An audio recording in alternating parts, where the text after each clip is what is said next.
Welcome to Wife Cheating Story. I hope you have an enjoyable and relaxing time listening. Let's get started. Trevor stared at the grainy photo on his phone, heart pounding. Kimberly, his wife of 7 years, was stepping out of a sleek black sports car, a stranger's hand resting too comfortably on her waist. His mind reeled. The late nights, the silences, the evasive text, it all pointed to a betrayal he couldn't ignore. But the real twist came when his best friend Isaac muttered, "You're not paranoid, man. I saw her downtown last week. With him." Trevor's voice trembled. "Him who?" Isaac's answer left him cold. "Marcus, Reader Boss." In that moment, Trevor vowed, if this is true, neither of them would walk away unscathed. Before we dive into the full story, let us know in the comments where you're watching from. And if you're enjoying this tale, don't forget to subscribe and tap the notification bell so you never miss any of our upcoming stories. Chapter 1. The day began with a gentle Florida sunrise. Pink hues bleeding into a pale orange horizon, and Trevor Harrington found himself staring at his phone more than his plate of scrambled eggs. He was used to hearing from his wife, Kimberly, early on, often a sweet text. "Morning, babe. See you tonight," or something playful about the day's errands. But over the past few weeks, those affectionate messages had dried up. Instead, half the time, she didn't respond at all. This morning, her phone went straight to voicemail. He tried to push away the dread creeping in. He reminded himself, she works in wealth management at West Bay Financial. Stressful job. Maybe a last-minute client meeting demanded she wake up earlier and rush out. Yet, a sense of unease clung to him. Trevor was a level-headed man of 34. He'd pivoted from a background in IT to a mid-management role at Brightstar Innovations, overseeing systems integration. He prided himself on methodical thinking, cool in a crisis. But lately, cool was hard to maintain when it came to Kimberly's odd behavior. He glanced out the kitchen window, the morning light washing across the modest backyard and the half-wilted potted plants, Kimberly's plants, which she seemed to be neglecting these days. Something about the slow decay mirrored the strange distance he felt with her. In his peripheral vision, he noticed the clock, 7:15 a.m. If he didn't leave soon, he'd be late for a briefing at Brightstar. He stood, took a quick swig of coffee, and left a short note on the counter. "Kim, call me when you can." A pang of regret hit him. When had it become so formal? He shook off the melancholy, grabbed his laptop bag, and headed out to the driveway. Kimberly's sedan was gone already. Letting out a sigh, he climbed into his SUV, an unsettling thought nagging. Why has she been leaving so early? So often? The day at Brightstar drifted by in a haze of meetings about software upgrades, synergy planning, client feedback. Trevor usually relished methodical tasks, flowcharts, integration tests, but he found himself checking his phone repeatedly. No messages from Kimberly. By lunchtime, frustration brewed. That annoyance turned to disquiet when he texted her. "Everything okay? Haven't heard from you?" Hours passed, no response. By 4 p.m., Trevor was sure something was up. Not in a dire sense, he didn't suspect she was harmed, but more in that gut-level worry. She's avoiding me. He tried to recall if he'd said something that might upset her, but couldn't pinpoint any single cause. Their relationship had been stable, even affectionate, for years. They'd had normal spats about chores or bills, sure. But in the last month or two, Kimberly's entire aura shifted: secretive phone calls, abrupt changes in schedule, missing dinners without explanation. So as soon as the final departmental briefing ended, Trevor clocked out. He refused to let tonight go by without answers.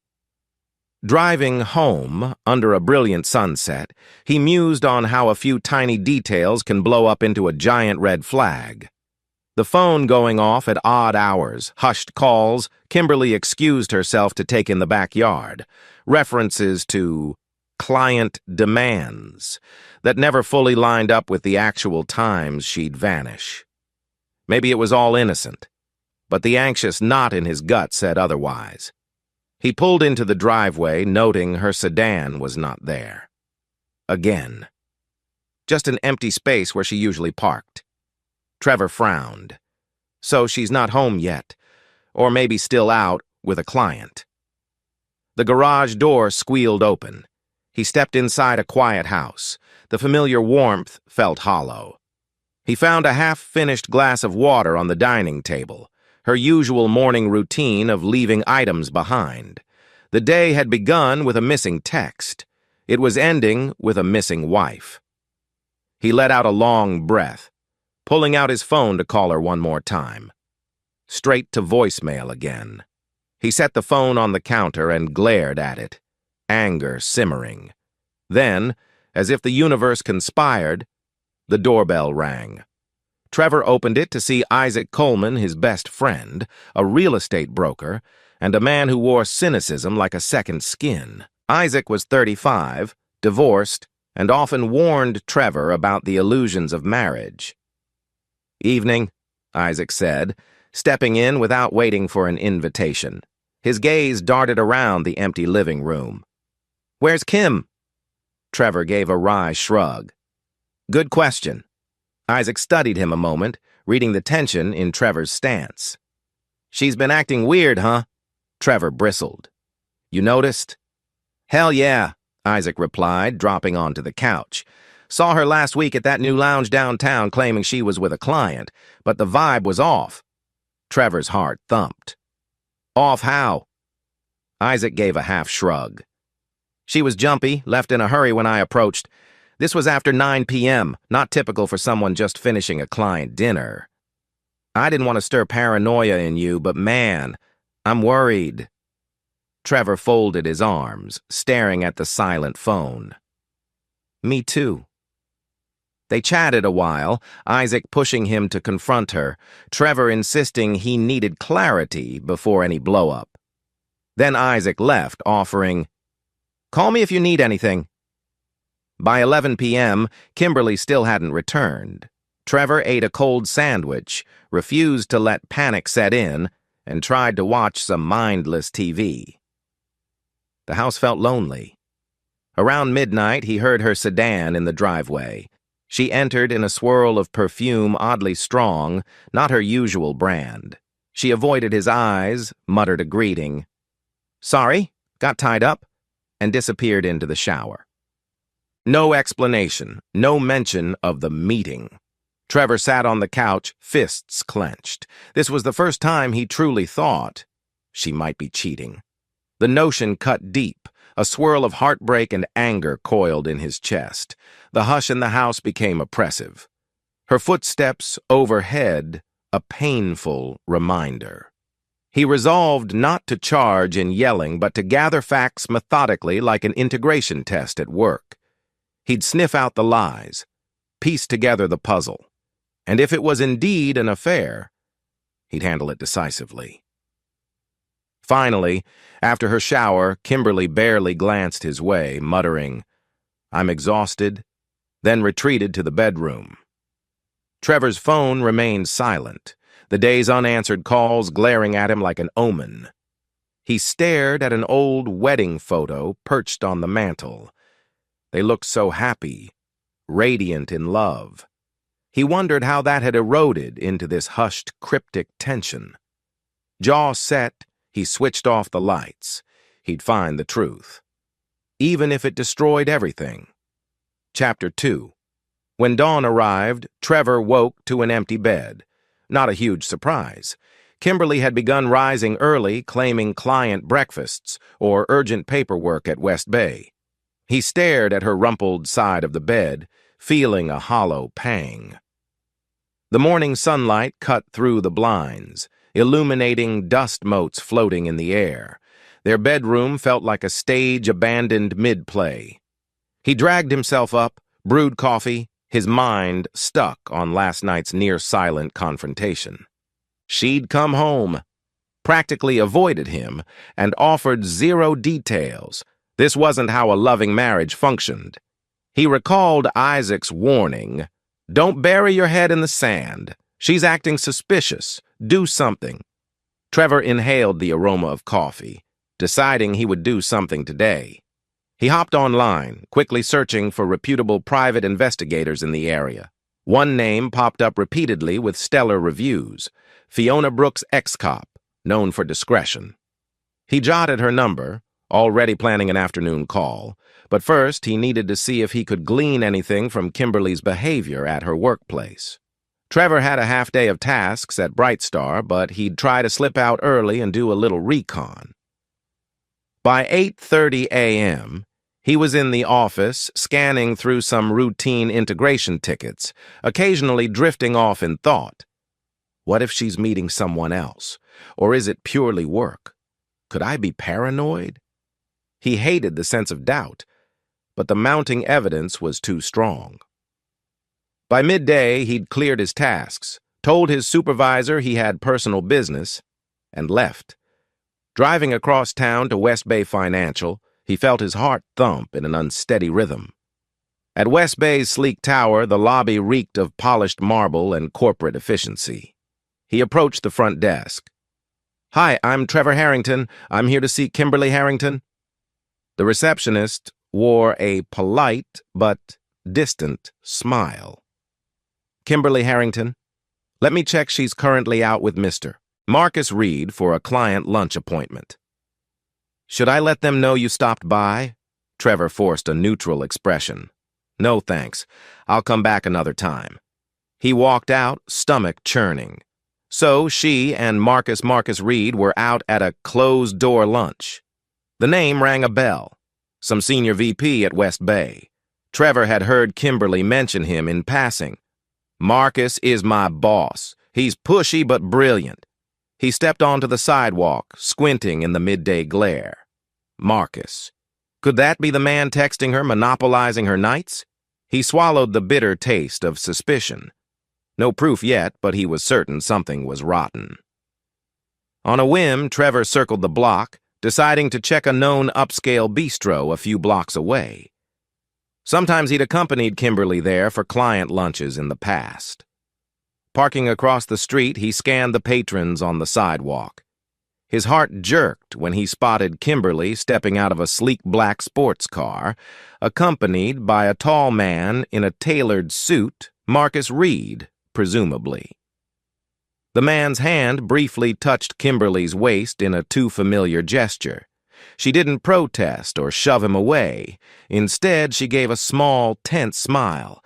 Trevor's knuckles whitened on the steering wheel. So, this is the guy. He thought about confronting them right then, but a voice inside urged caution.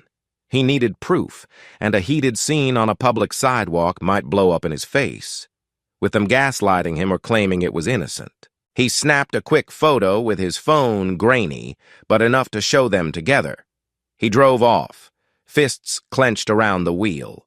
The rest of the afternoon was a blur of anger and heartbreak. By early evening, he reached out to Fiona Brooks, scheduling a discreet meeting.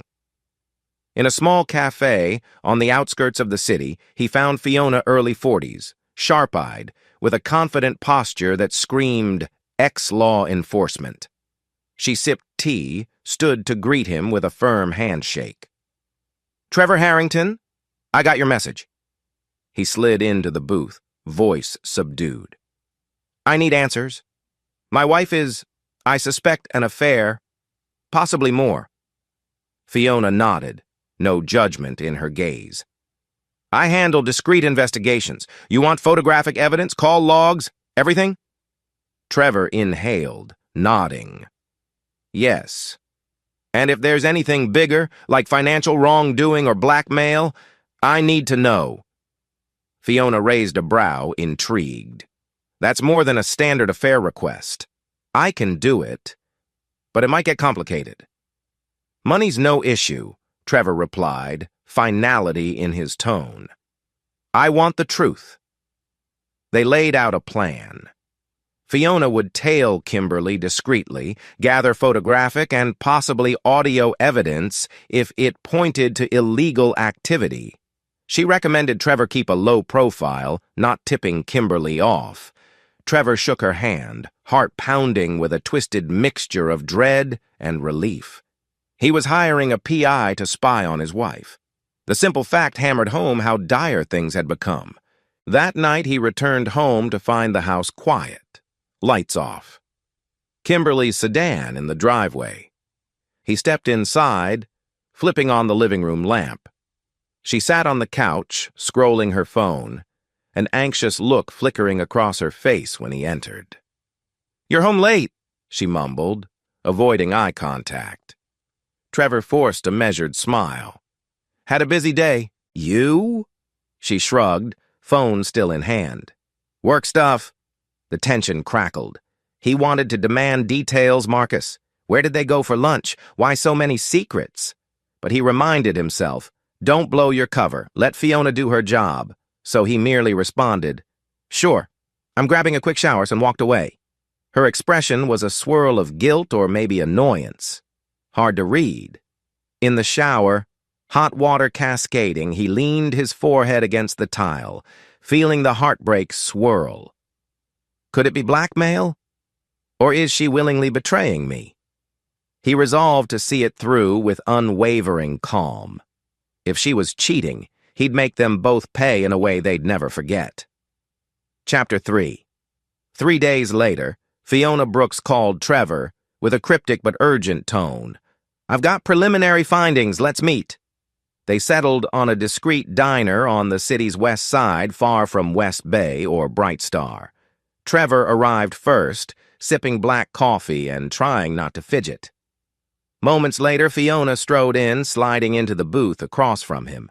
She wore casual clothes, jeans, a hooded jacket, but exuded that ex-cop aura of confidence. She pulled out a manila folder. "I followed your wife the past 2 nights. Also, did some digging into her phone usage." Trevor's pulse hammered. "Go on." Fiona opened the folder, revealing a series of blurry photos. Kimberly stepping out of Marcus's sporty coupe, hugging him in the shadow of a parking lot, then entering a boutique hotel. Another shot showed them at an upscale restaurant, heads close, Marcus's hand on Kimberly's knee. Trevor stared, face taut.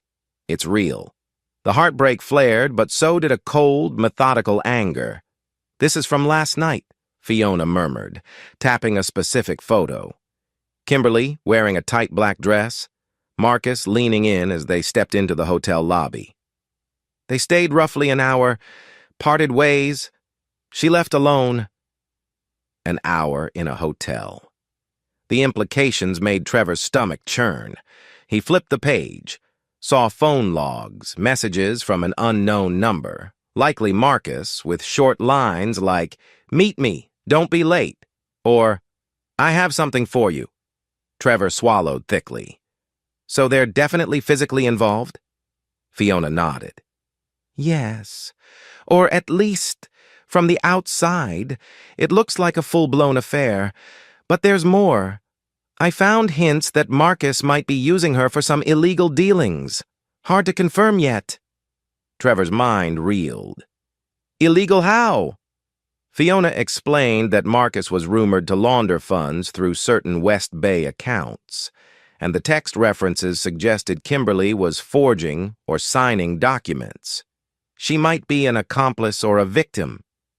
Hard to say. He closed the folder, exhaling shakily. "All right, so we keep digging. I need concrete proof of not just the affair, but also any criminal angle. If she's entangled with him, I want to see how deep."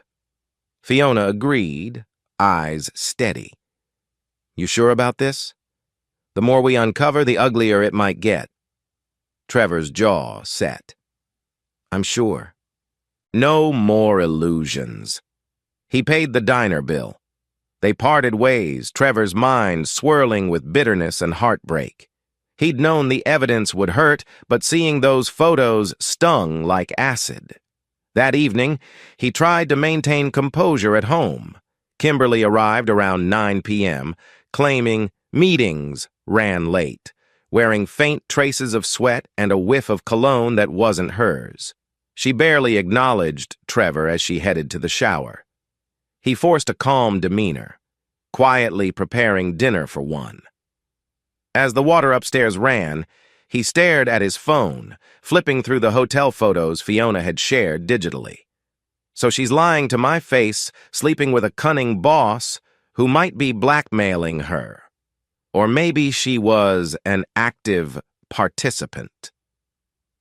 The question lodged in his mind, is she a victim or a co-conspirator? He heard the water shut off. Kimberly's footsteps padded across the hallway, then she descended in sweats, hair damp. She spotted him in the kitchen, made an awkward attempt at conversation. "All good at Bright Star?" she asked, voice tight. Trevor shrugged. "Busy as usual." "You?" She hesitated, eyes shifting. "Same. Clients, you know." He said nothing, letting the silence speak. She finally mumbled something about being tired and retreated again. Trevor clenched his fists. He'd wait for the right moment to strike. 2 days later, Trevor confided in Isaac, showed him the damning photos. Isaac's face darkened with sympathy and anger.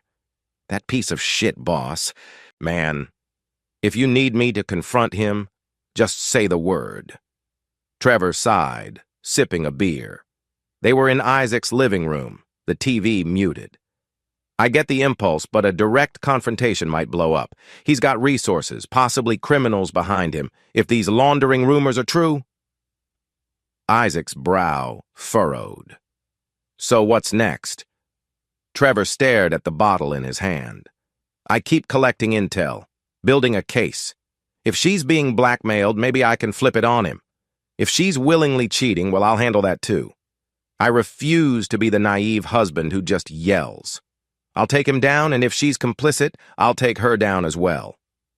A dark glint showed in Isaac's eyes. "Never seen you so cold." Trevor set the bottle down. "I was never tested like this before. She pushed me to it." He left with Isaac's promise of support. That night, Trevor felt a twisted sense of purpose. Fiona called with a new lead. "I suspect Marcus is making Kimberly sign certain documents forging client signatures. My contact inside West Bay says there's an unusual spike in off-ledger accounts."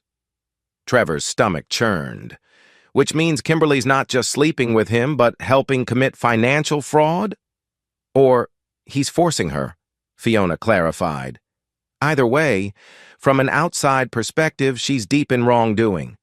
This can blow up into prison time if it goes public." Trevor paused. A part of him felt reluctant to see her behind bars, but the betrayal overshadowed his pity. "Keep at it. I want everything." One afternoon, Angela Carter, a close friend of Kimberly, spotted Trevor near the local coffee shop. She hesitated, then approached him with a guilty look. "Trevor," she said softly, "I need to say something." He studied her. "Angela, right? You work with Kim at West Bay." She nodded, eyes darting around. "I can't stand watching this.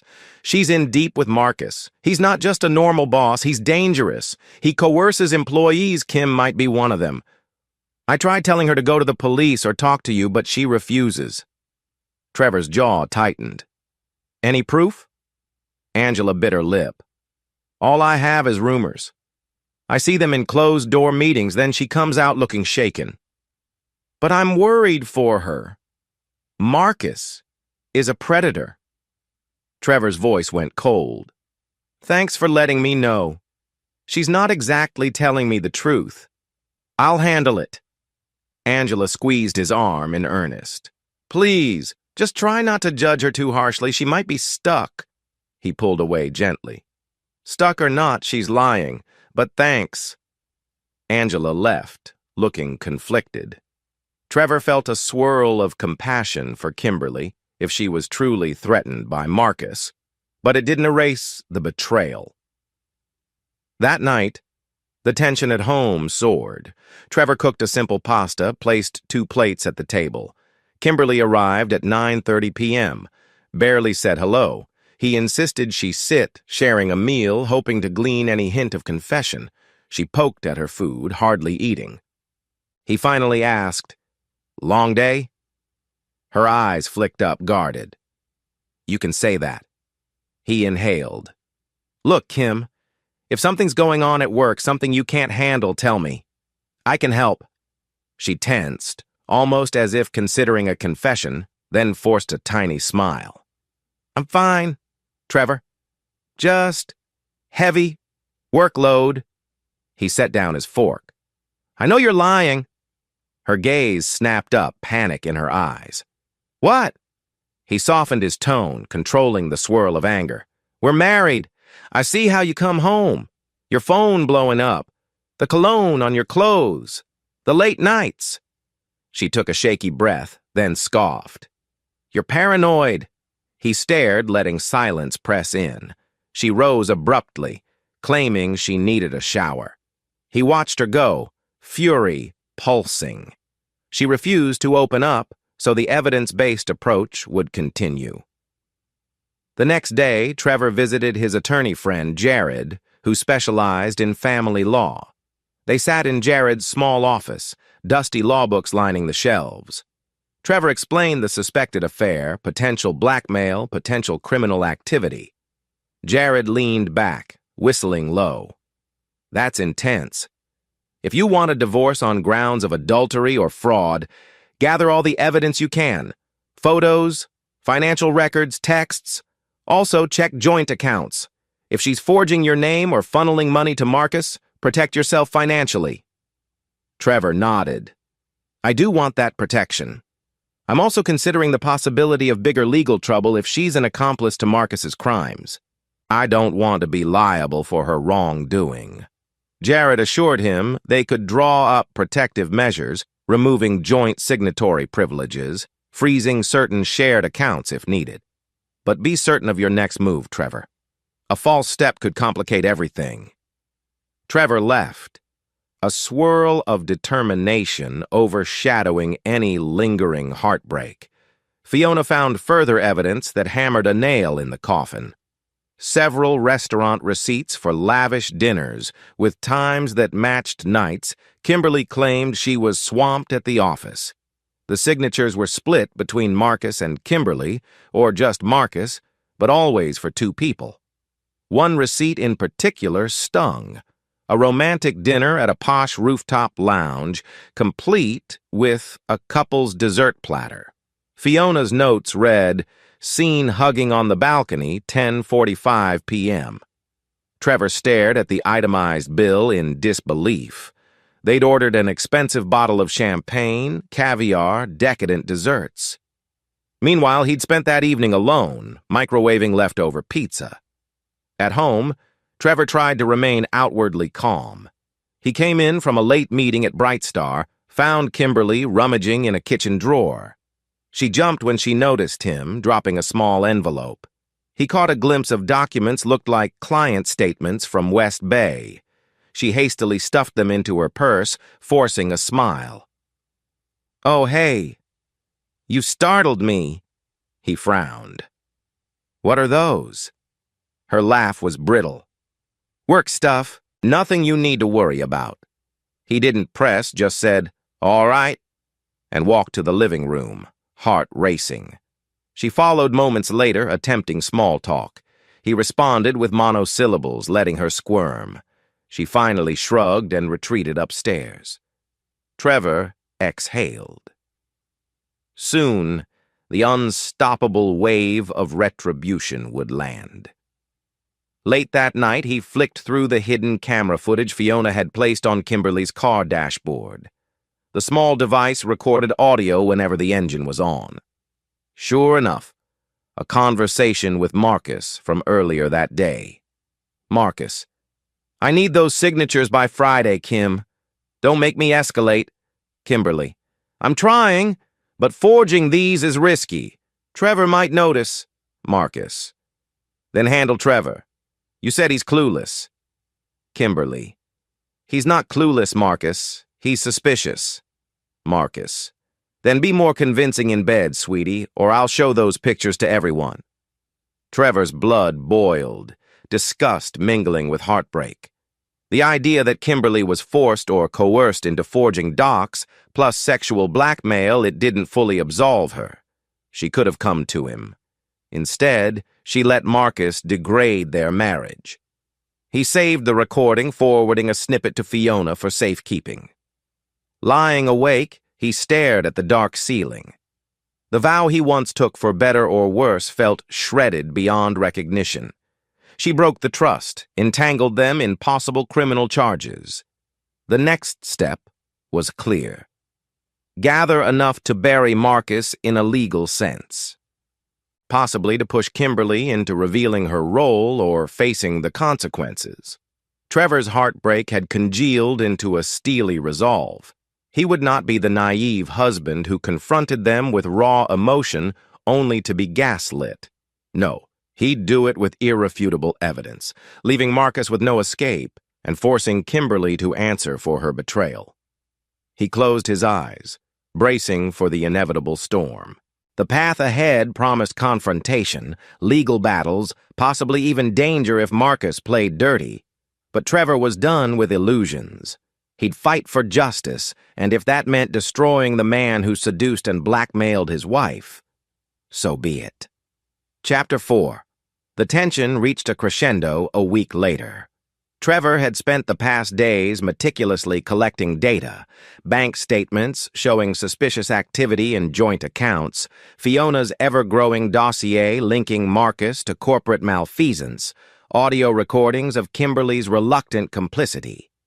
The puzzle was nearly complete, each piece a blade aimed at the heart of the betrayal. One afternoon, Fiona requested an urgent meeting. Trevor, we have reason to believe Marcus is about to push Kimberly into forging a major client's signature. That's big-time fraud. If she does it, she's committing a felony. If we catch it in the act, the DA can bury Marcus. Trevor's jaw tensed. Let's do it. I want no mercy for that bastard, but if we can spare Kim from serious prison time, that might be a minimal kindness. A flicker of empathy in Fiona's gaze. You still love her in some way? He shook his head, conflicted. I hate what she did, but I can't ignore the blackmail part. Let's see if we can separate her from the full brunt of it. She'll face consequences, but maybe not complete ruin. That evening, Trevor confronted Kimberly more directly just to see if she'd admit anything. She came home late again, wearing a sleek business suit that reeked of an unfamiliar cologne. She tried to slip past him, but he caught her arm gently, his voice calmer than she deserved. Kim, he said quietly, I know about the forging. I know about Marcus's threats. Why didn't you tell me?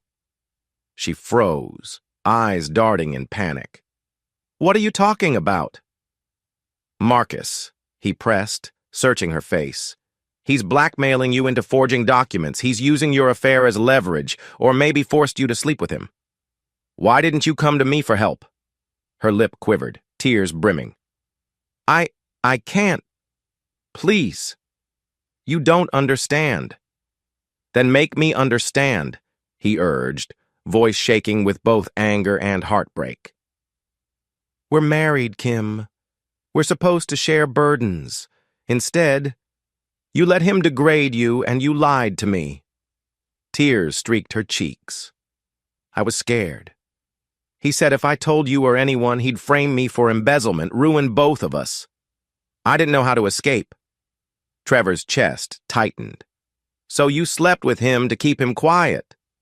She sobbed, nodding faintly. It started as a fling, I won't lie.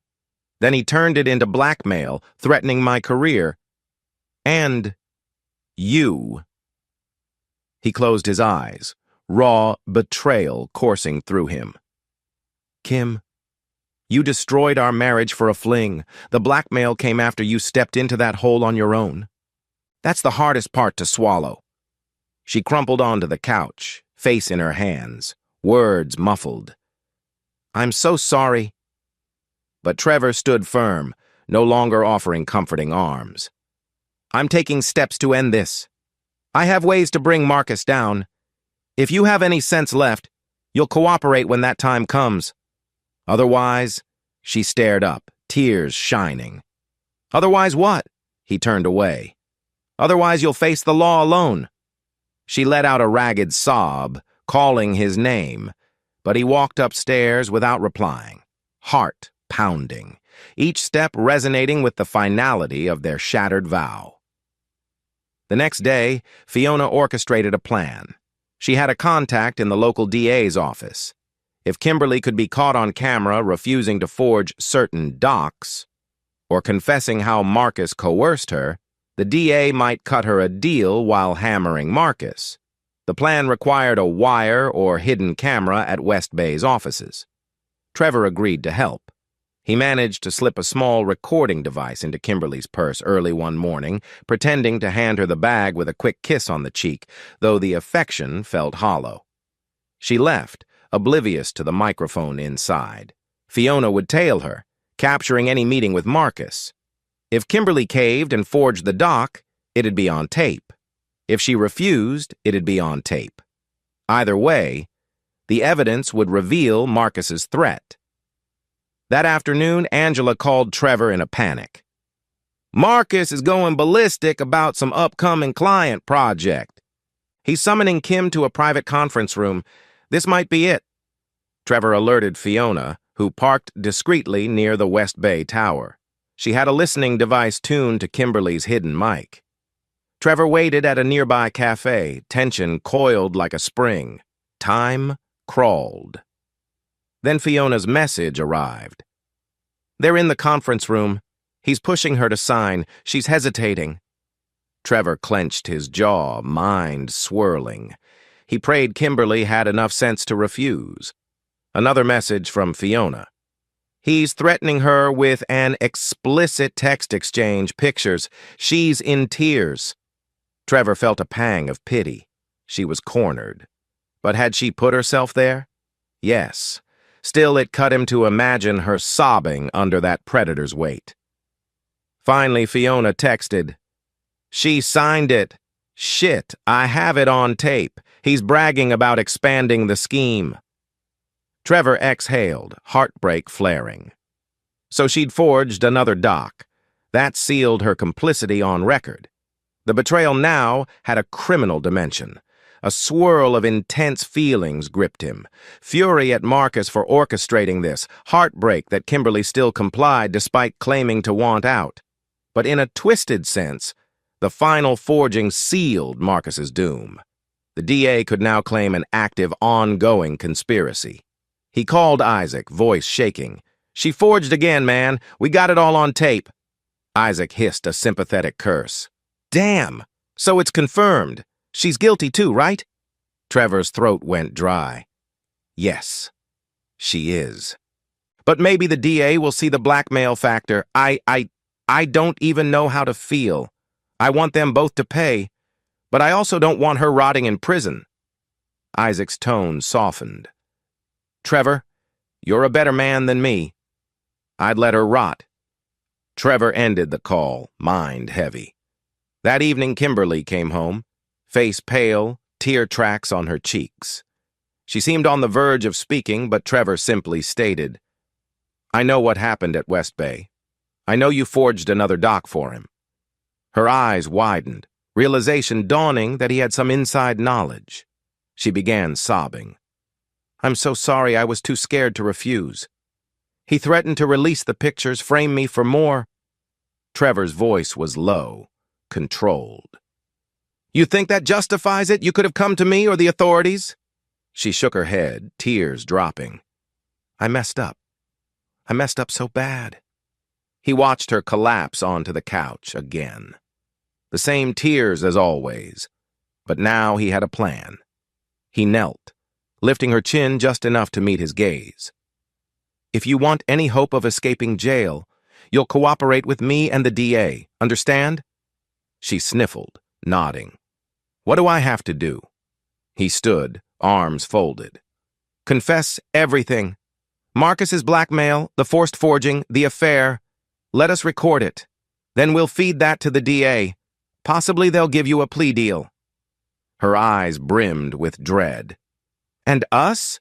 Our marriage." He bit back a harsh reply, just muttering, "Let's handle the immediate crisis first." He walked away, not letting her see the tears threatening to form. The next day, Trevor arranged a discreet meet with Fiona at a private co-working space. He brought Kimberly along, who trembled the entire drive. The plan, a formal interview with Fiona's high-grade audio and video equipment, capturing Kimberly's confession. They stepped into a small conference room. Fiona greeted Kimberly with a professional nod. "I'm here to document your statement. This can help exonerate you from the worst charges if you prove you were coerced. Ready?" Kimberly sank into a chair, eyes downcast. "Yes," she whispered. For an hour, she recounted how her affair with Marcus began as an impulsive fling after an office party. She admitted it was consensual at first, that alone sent a stab through Trevor's heart. Then, a few weeks in, Marcus discovered some small irregularity in her work, threatened to blame her if she didn't sign more questionable documents. Gradually, he escalated demands, sexual favors, forging signatures, questionable wire transfers. Kimberly's tears flowed freely. "I was terrified, humiliated. I betrayed Trevor, and I was too proud or ashamed to ask for help. I deserve whatever consequences come." Trevor stood in the corner, arms crossed, face blank. He felt no joy in her tears, only a hollow ache. Fiona ended the recording, wearing a grim expression. "All right. We'll pass this to the DA. They'll decide next steps." Kimberly buried her face in her hands. Trevor placed a phone call to Ms. West, the DA contact. They scheduled an emergency meeting the following day. That night, Trevor and Kimberly returned home in tense silence. She tried to speak, but he cut her off gently. "I'm exhausted. Let's just not talk."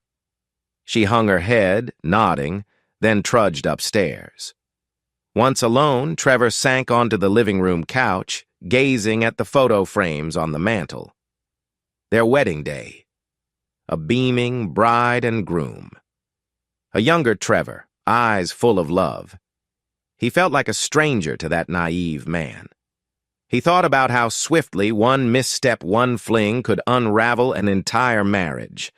The blackmail only made it more twisted, but the root betrayal was still hers. She had a choice, he reminded himself. She chose to lie, to cheat. He recalled Isaac's cynicism about marriage. Perhaps Isaac had a point, but Trevor refused to let bitterness define him. For now, he'd get justice, ensure Marcus faced the law, and salvage whatever shards of his life he could. The next day's meeting with the DA was short but intense. Trevor, Kimberly, and Fiona arrived at a government office. A stern-faced female district attorney, Ms. Daniels, listened to the recorded confession and the compiled evidence.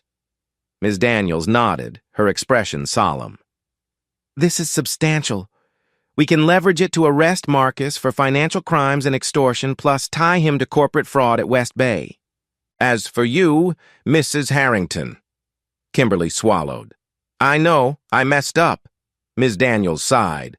"If you fully cooperate, testify in court, provide all documents, name every victim of Marcus's blackmail, we can reduce charges against you. But you won't walk away scot-free. Adultery aside, forging signatures is serious. Expect fines, possibly probation." Kimberly nodded, tears in her eyes. Trevor stood by, arms crossed, offering no comforting touch. Ms. Daniels turned to Trevor, expression softening. "I commend you, Mr. Harrington, for bringing this forth. We'll keep you updated on the case against Marcus." He gave a curt nod. "Just do your job. That man needs to pay for everything."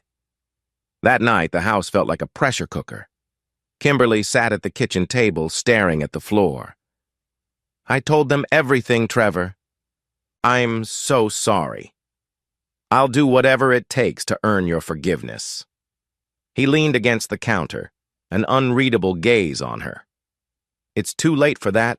I appreciate you cooperating with the DA, but we're not returning to normal. You understand? She sniffed, nodding. I understand. They parted ways. She retreated to the guest room, tears in her eyes. Trevor entered the master bedroom alone, locked the door. Staring at the reflection in the mirror, he whispered, "This is the final stretch. Just finish it."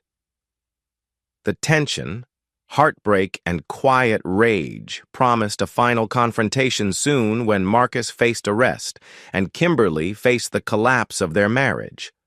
Trevor drifted to sleep with the conviction that he'd see it through, no matter how painful. Better a brutal truth than a comfortable lie. Chapter 5. Trevor Harrington scarcely remembered sleeping at all after that fateful night in which Kimberly confessed her entanglement with Marcus's blackmail scheme. He'd half-dozed on the couch, arms crossed, phone buzzing intermittently with messages from Fiona Brooks or Ms. Daniels, the DA contact. Each ping seemed to herald more evidence or new developments. The sun rose over the Florida skyline, throwing slants of pale orange light into the half-empty living room. Trevor blinked blearily, hearing the faint clinking of dishes from the kitchen. Kimberly, up early, quietly making coffee. The tension was thick as a thundercloud.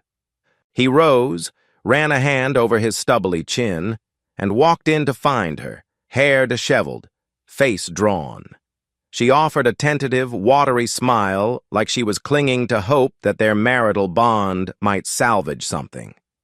"Morning," she whispered. He nodded, noticing she'd poured 2 mugs. He accepted one, but didn't thank her, sipping with a neutral expression. The coffee tasted bitter, or maybe that was his mood overshadowing everything. Kimberly spoke in a small voice. "So the DA said I might get a deal if I hand over all the files. Are you okay with that?" Trevor swallowed. "I'm not here to sabotage you. If cooperating keeps you out of prison, fine. But don't confuse that with forgiveness, Kim. We're far past that." Her eyes glistened. "I understand. I never wanted to hurt you." He stared into his coffee, remembering the pictures of her in the boutique hotel with Marcus, the overheard phone calls, the damning documents. "But you did," he said, quietly. Silence hung, broken only by the faint hum of the fridge. Finally, she set her mug down, tears gathering, and hurried out of the kitchen. Trevor closed his eyes, steadying himself. A part of him wanted to comfort her, but the avalanche of betrayal smothered any impulse. He steeled himself for the day's tasks. He had to meet with Fiona, then Ms. Daniels, possibly finalize an approach to see if Marcus could be trapped with additional charges. The final sting might be near.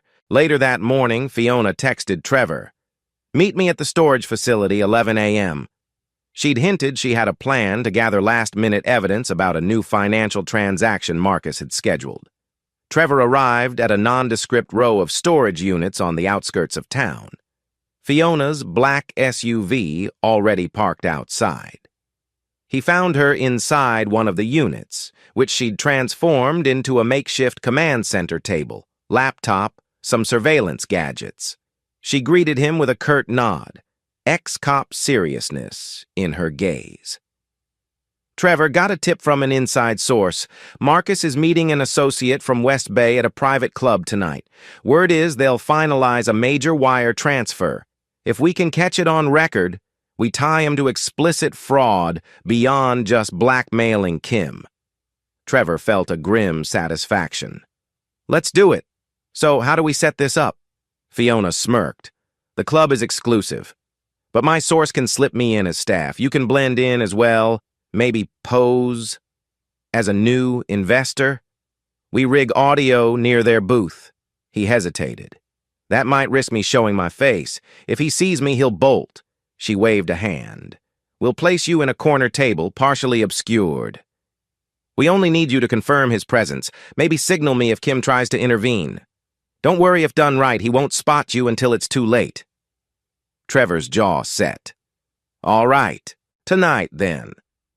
They spent the next hour fine-tuning which entrance to use, how to slip a recording device near Marcus's table, what to do if confrontation erupted.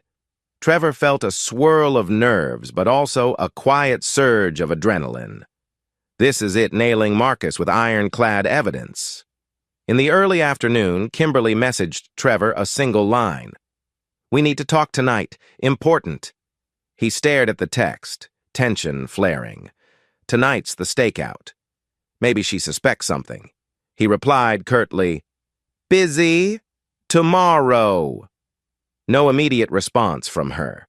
He pocketed his phone, heading into Ms. Daniels's office for a preemptive briefing.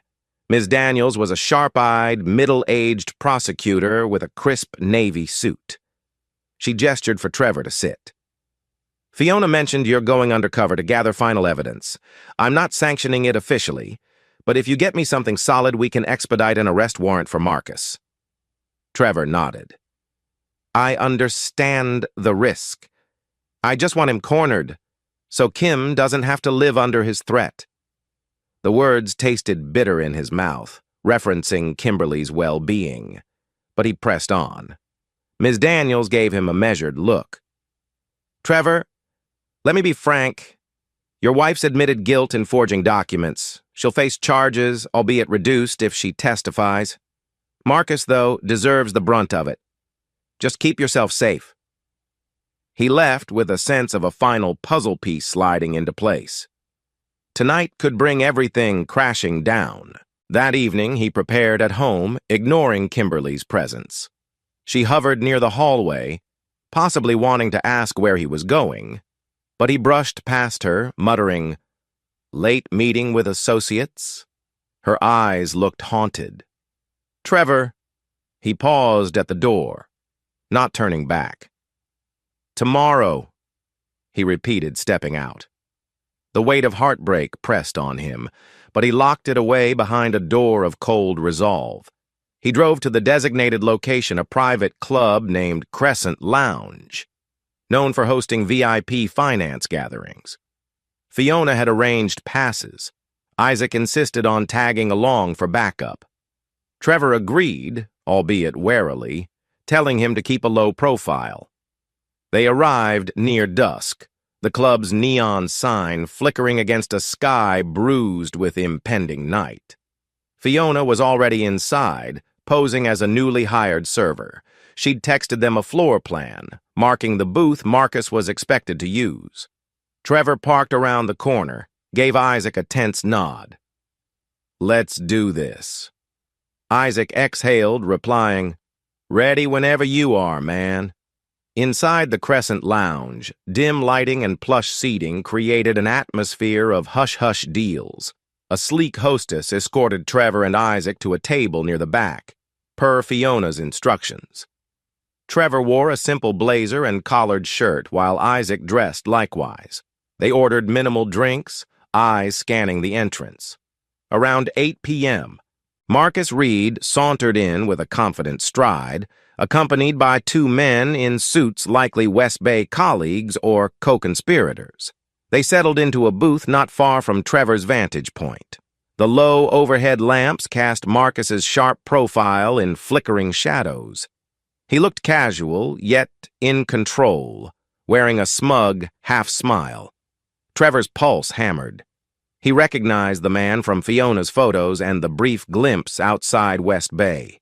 A wave of hatred swelled. "This is the bastard who seduced and blackmailed my wife." Isaac tensed beside him, whispering, "That's him?" Trevor nodded, voice tight. "Yeah, the ringmaster." Moments later, a server approached Marcus's booth Fiona, wearing a black uniform, hair pinned up. She placed a small device under the lip of the table while taking their drink orders. The men chatted, oblivious.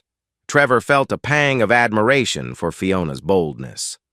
Then Marcus's phone rang and Trevor overheard bits of conversation. "Yes, Kim, calm down. I said I'll handle it. You do your part." Trevor's fists clenched. The nerve he was on the phone with Kimberly right now, probably reaffirming some scheme. Eventually, Marcus ended the call, returning his attention to the men.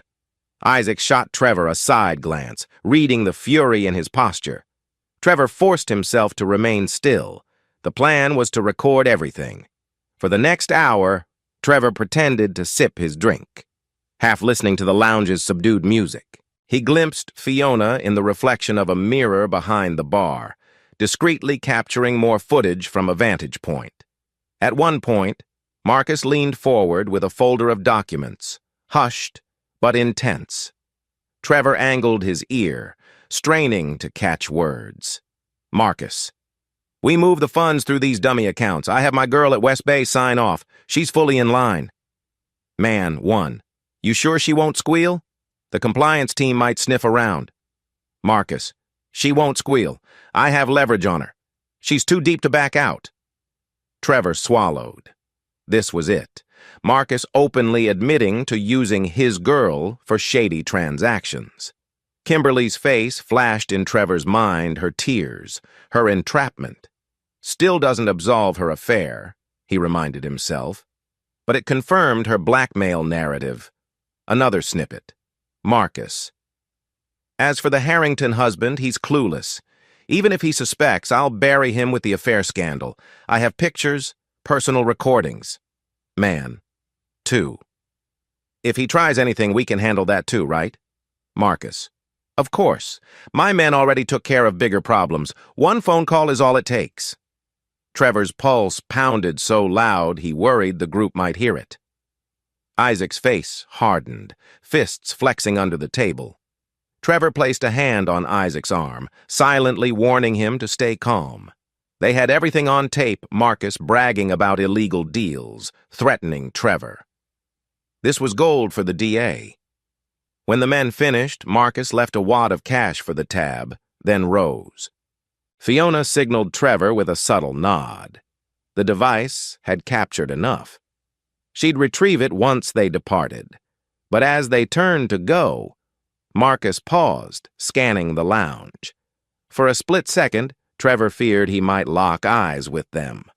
The hush in the lounge made every second feel like a countdown. Isaac stiffened. Marcus's gaze swept the tables, lingering near Trevor's corner too close for comfort. Trevor pretended to look at his phone. A tense moment.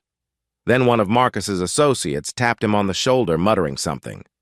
Marcus shrugged and strode out. Trevor exhaled, heart racing. They nearly got caught. But they'd survived. Fiona emerged from behind the bar, nodding once at them. They quickly paid and left, reconvening in the dark parking lot.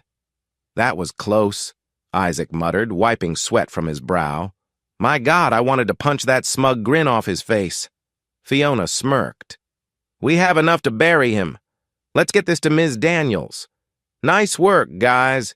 Keep your heads low until the DA strikes." Trevor thanked her, adrenaline still surging.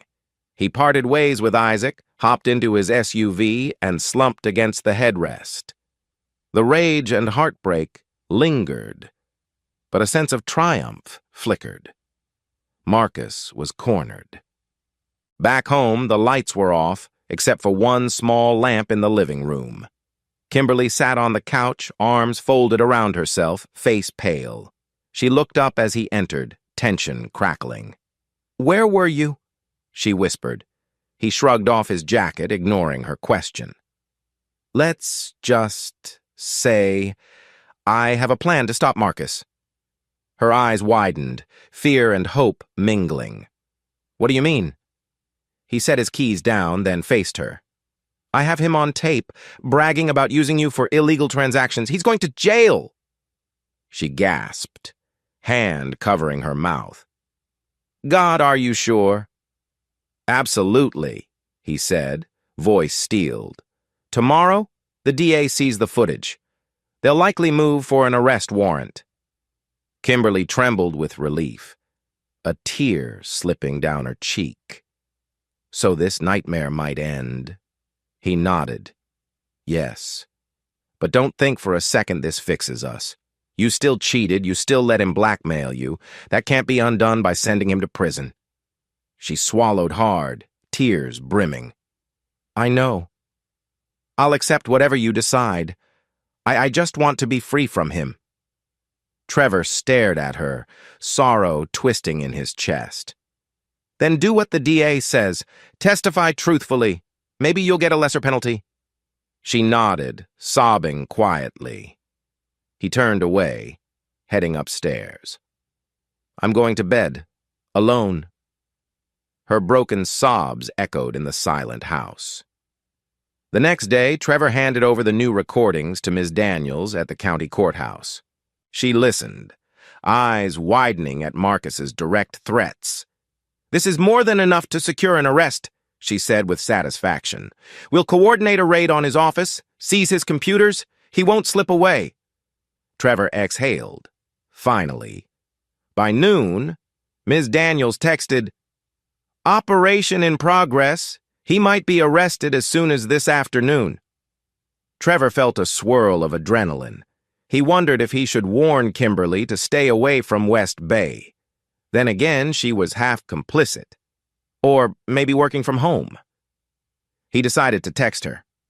Stay clear of Marcus. The DA is moving. Don't be caught in the crossfire. She replied a minute later. I'm actually home. Thank you. He wasn't sure if thank you was for the tip, or for the bigger effort to free her from Marcus's grip. Either way, he left it at that. That evening, the local news broke a sensational story. Senior VP at West Bay Financial, arrested on charges of money laundering, blackmail, and conspiracy. The broadcast showed Marcus in handcuffs, scowling as detectives led him out of an office building. The anchor mentioned that more arrests might follow. Trevor watched in grim silence, heart pounding. It's done, he's caught. The anger at Marcus's smug face flared again. But seeing him in cuffs gave Trevor a moment of vindication. He stared at the TV a moment longer before switching it off. The biggest threat was neutralized. Kimberly was no longer under Marcus's direct control, but the marriage itself. He leaned back on the couch, recalling the images of her in that hotel. The sense of betrayal was too deep. Upstairs, she likely heard the news, too. He sensed her footsteps in the hallway. She appeared on the stairs, voice tentative. He's arrested, I saw the broadcast. Trevor nodded, not rising from the couch. Yes. She descended halfway, tears in her eyes. Thank you for everything you did. He glanced up, expression hollow. I did it for me. For justice. Not for you. She swallowed, nodding. Right. I get it. They locked eyes for a moment. The house felt heavy with unspoken sorrow. Finally, she turned, going back upstairs, a quiet sob escaping her lips. Trevor closed his eyes, exhaling. The storm had broken. But the aftermath's heartbreak was another matter entirely. Chapter 6. A week after Marcus's arrest, West Bay Financial unraveled in a swirl of scandal. News outlets uncovered more details. Marcus had laundered millions through shell accounts, blackmailed multiple employees into forging signatures or falsifying transactions. The board issued statements of shock and disavowal, firing top managers associated with him. Kimberly found herself summoned to a preliminary hearing as a cooperating witness. She dreaded the public humiliation, but recognized it was her best path to avoid felony charges. Trevor, stoic, drove her to the courthouse. The car ride was tense, each swirling in thoughts they couldn't share. Finally, in front of the courthouse steps, he said, I'll be inside, but don't expect me to hold your hand. She nodded, tears shining in her eyes. I appreciate that you're here at least. He didn't reply, stepping out into the glare of cameras. A few reporters recognized Kimberly from the West Bay meltdown, and instantly the flashing lights intensified. Fiona had warned them about potential media presence. Trevor placed a guiding hand on Kimberly's back, ensuring she made it to the building entrance. Once inside, he withdrew his hand, face set. She gave a tremulous, "Thank you." He just nodded. The hearing was brief, a formality to set the stage for later trials. Kimberly's lawyer introduced her cooperation. The assistant DA explained how her confession aided in Marcus's capture and how more employees might come forward. The judge acknowledged this, releasing Kimberly on her own recognizance while official charges were pending. Trevor observed from the gallery a swirl of pity and anger. She stood there, trembling, answering the judge's questions about forging documents. Each admission was like a dagger in Trevor's chest. He recognized anew that she'd actively lied to him for months. She also admitted the affair in a discreet, coded way. "I had an inappropriate personal relationship with my superior, which he later used against me." The judge didn't dwell on that detail, but the hush in the courtroom was palpable. Afterward, Kimberly nearly collapsed in the hallway, clutching her purse. Trevor hovered at a polite distance. She eventually approached him, face pale. "They said if I fully testify about the finances, I might avoid prison. Just probation. Then I can rebuild somehow." He eyed her, voice low. "Good. You do that." Her lips trembled. "And us?" He shook his head. "Kim, you slept with him willingly at first, then hid the blackmail. I can't unsee that. Even if you avoided prison, we can't go back." She dropped her gaze, tears falling silently. He set his jaw, resolute. With Marcus in custody, the next big question was how deep the board's involvement ran.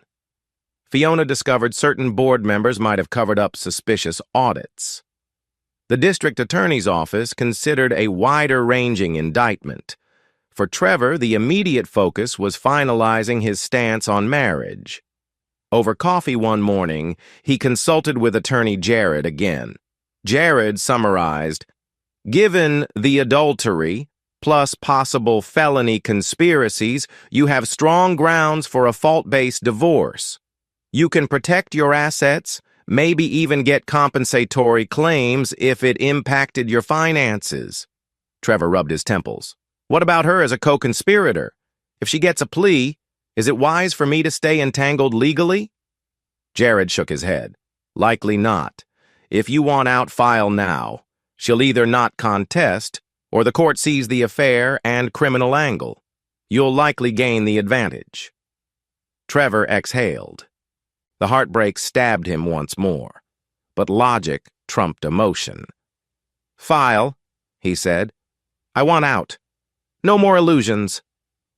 The next day, he found Kimberly in the living room, flipping through job listings West Bay had suspended her pending the investigation.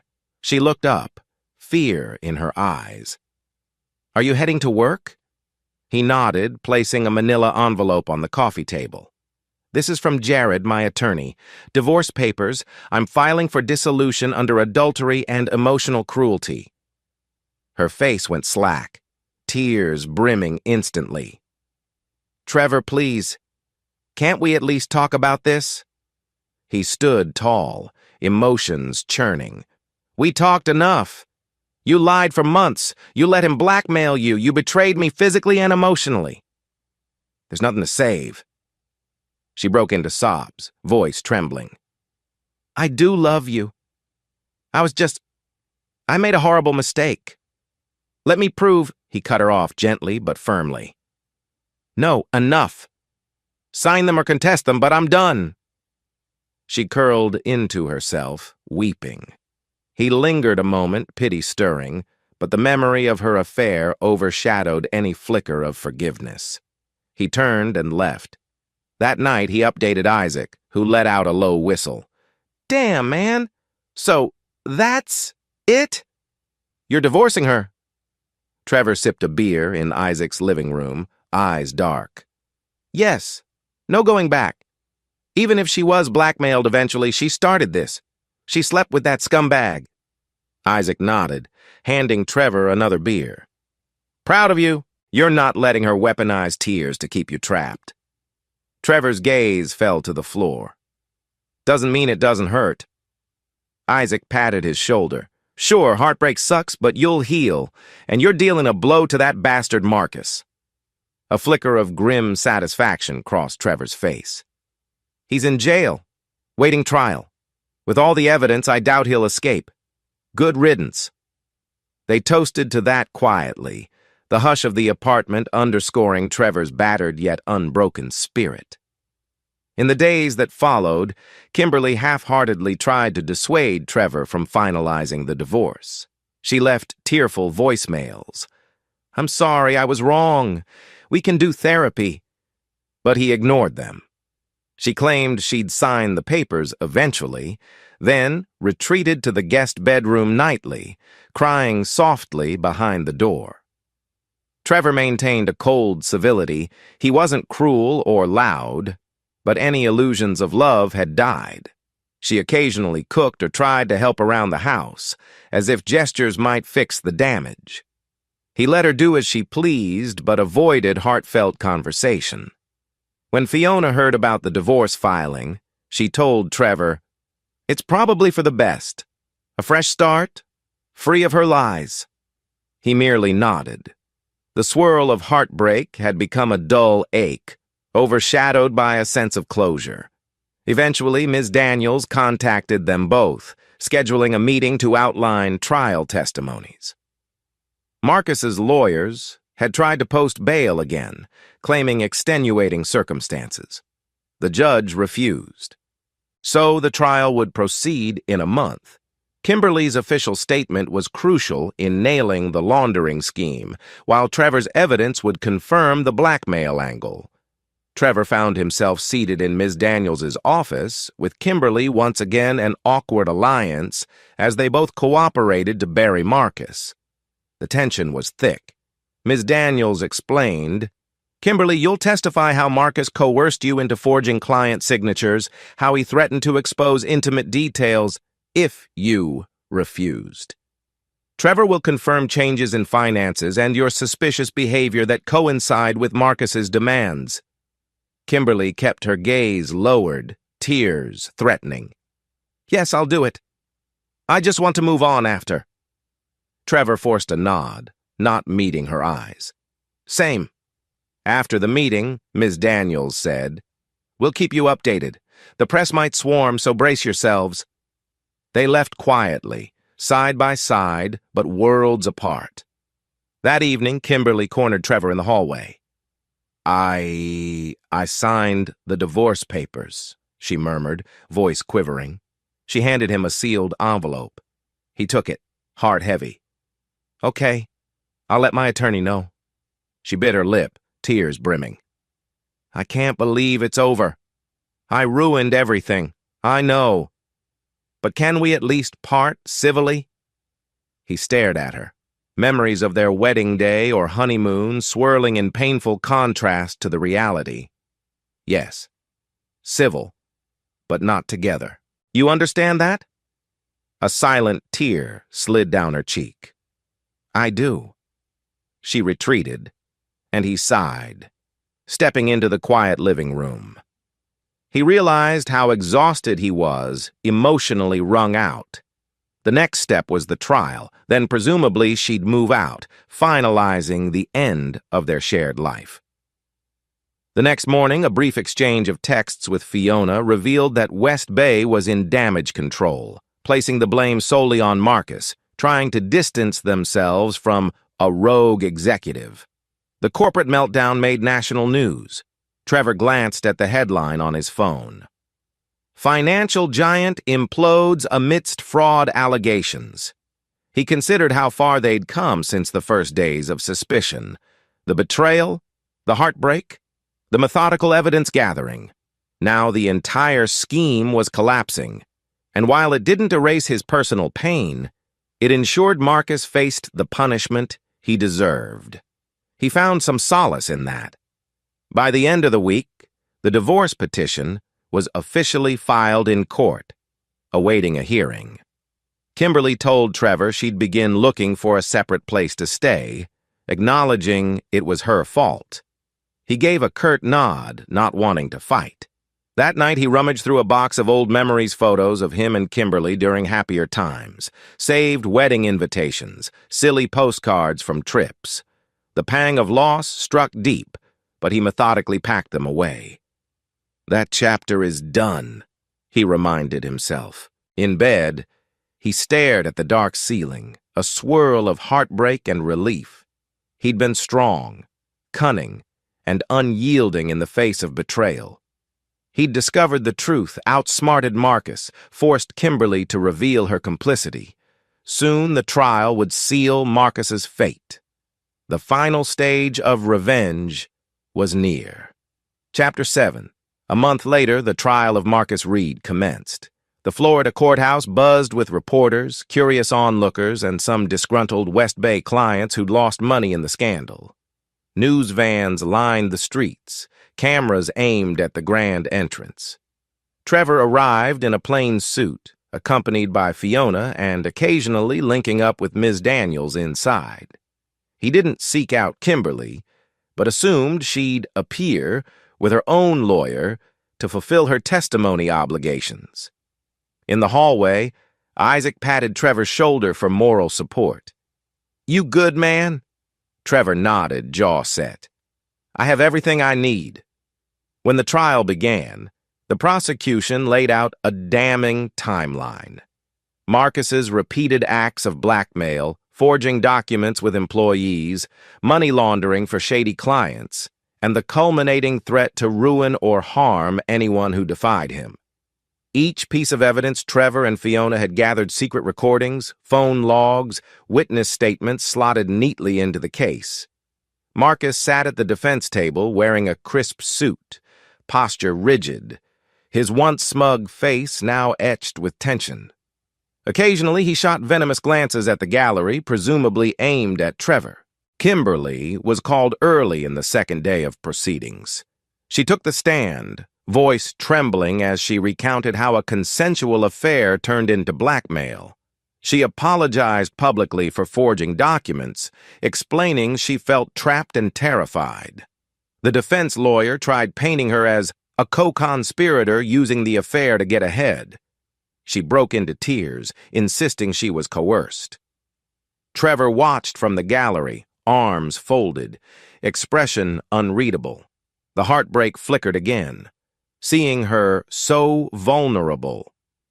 But he steeled himself she had made those choices. Later, Ms. Daniels called Trevor to the stand as well. He testified about the suspicious changes he noticed in Kimberly's behavior, the hush around her phone calls. The phone logs he turned over to Fiona. The defense lawyer tried to poke holes. "Isn't it true you hired a PI to spy on your wife out of jealousy?" Trevor calmly replied, "Out of suspicion of wrongdoing, which turned out correct." The defense then attempted to belittle Trevor as obsessive, but Ms. Daniels had them read transcripts of the recordings where Marcus directly threatened Trevor. That sealed the argument that Trevor's actions were justified. When Trevor stepped down from the stand, a subdued sense of victory glowed in his chest. He'd faced them openly, shown the truth. The final blow was near. Throughout the trial, Fiona provided additional testimonies about her investigative work photos, audio clips, the night at the Crescent Lounge capturing Marcus's admission of laundering and blackmail. The jury seemed riveted by the breadth of evidence. Angela also testified, describing the toxic environment at West Bay, how Marcus groomed and exploited multiple staff. She confirmed that Kimberly was one of many used for forging or laundering tasks. Angela's voice quivered with guilt at not speaking sooner. On the defense side, Marcus's lawyer struggled, offering flimsy arguments about fabricated evidence or consenting employees. But the weight of proof was overwhelming. Partway through the trial, a hush fell in the courtroom when previously unrevealed photos emerged. Marcus with a well-known politician's relative, implying even deeper corruption. Ms. Daniels hammered it home. This man thought himself untouchable, blackmailing employees, forging signatures at whim. Let the record show his arrogance. Marcus's glare hardened, his once cocky smirk nowhere in sight. Trevor watched, feeling a swirl of satisfaction. This is retribution for me, and for everyone he threatened. During a recess, Trevor found himself in the courthouse corridor, leaning against the wall, exhaling tension. Kimberly approached timidly, face blotchy from tears. "Trevor, can we talk a second?" He straightened, shoulders tense. "Go ahead." She clasped her hands, voice raw. "I see now the full scope of Marcus's crimes. I was naive or maybe just foolish. I truly am sorry for betraying you. I can't undo it, but I hope someday you find it in your heart not to hate me." He studied her tear-streaked face. "Kim, you made your choices. I don't know if I hate you, but I can't forgive you either. Maybe someday I'll feel less anger. But we're done, understand?" She nodded, tears slipping freely. "I understand. I accept it. I just had to say it." He dipped his head, no further words. She turned and walked off, hugging her arms around herself. The heartbreak stung anew, but also a sense of finality. The final arguments arrived. Ms. Daniels delivered a scathing summary, reminding the jury of each piece of evidence tying Marcus to money laundering, blackmail, threatening employees, specifically referencing recordings where he bragged about controlling Kimberly and shutting down Trevor. Marcus's defense tried painting him as a misunderstood businessman, claiming employees conspired out of envy or fear. But that rang hollow. The jury had heard Marcus's own damning words.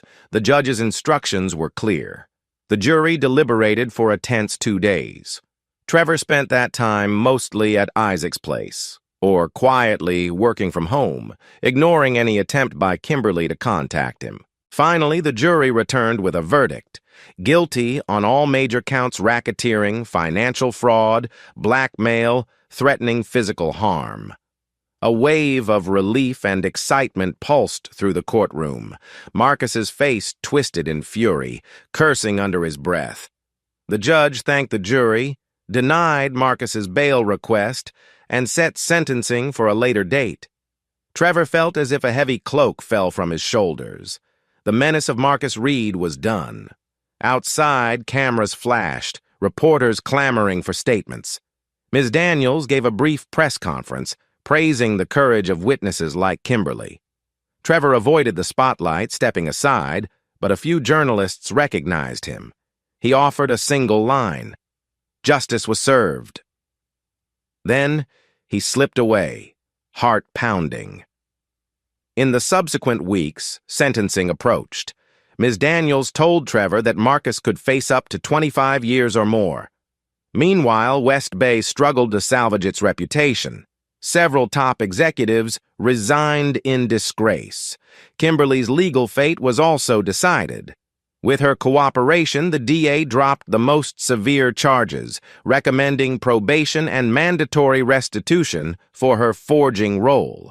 She'd still carry a criminal record. She made no attempt to fight the divorce. Trevor's attorney, Jared, told him, "You'll likely finalize the divorce within a month. Also, you can file for compensation if her actions impacted your finances." Trevor considered it, but decided to let it lie. He only wanted out. At sentencing, the judge hammered Marcus with a stiff punishment: 30 years in prison, plus hefty fines. Marcus showed no remorse, scowling at the gallery.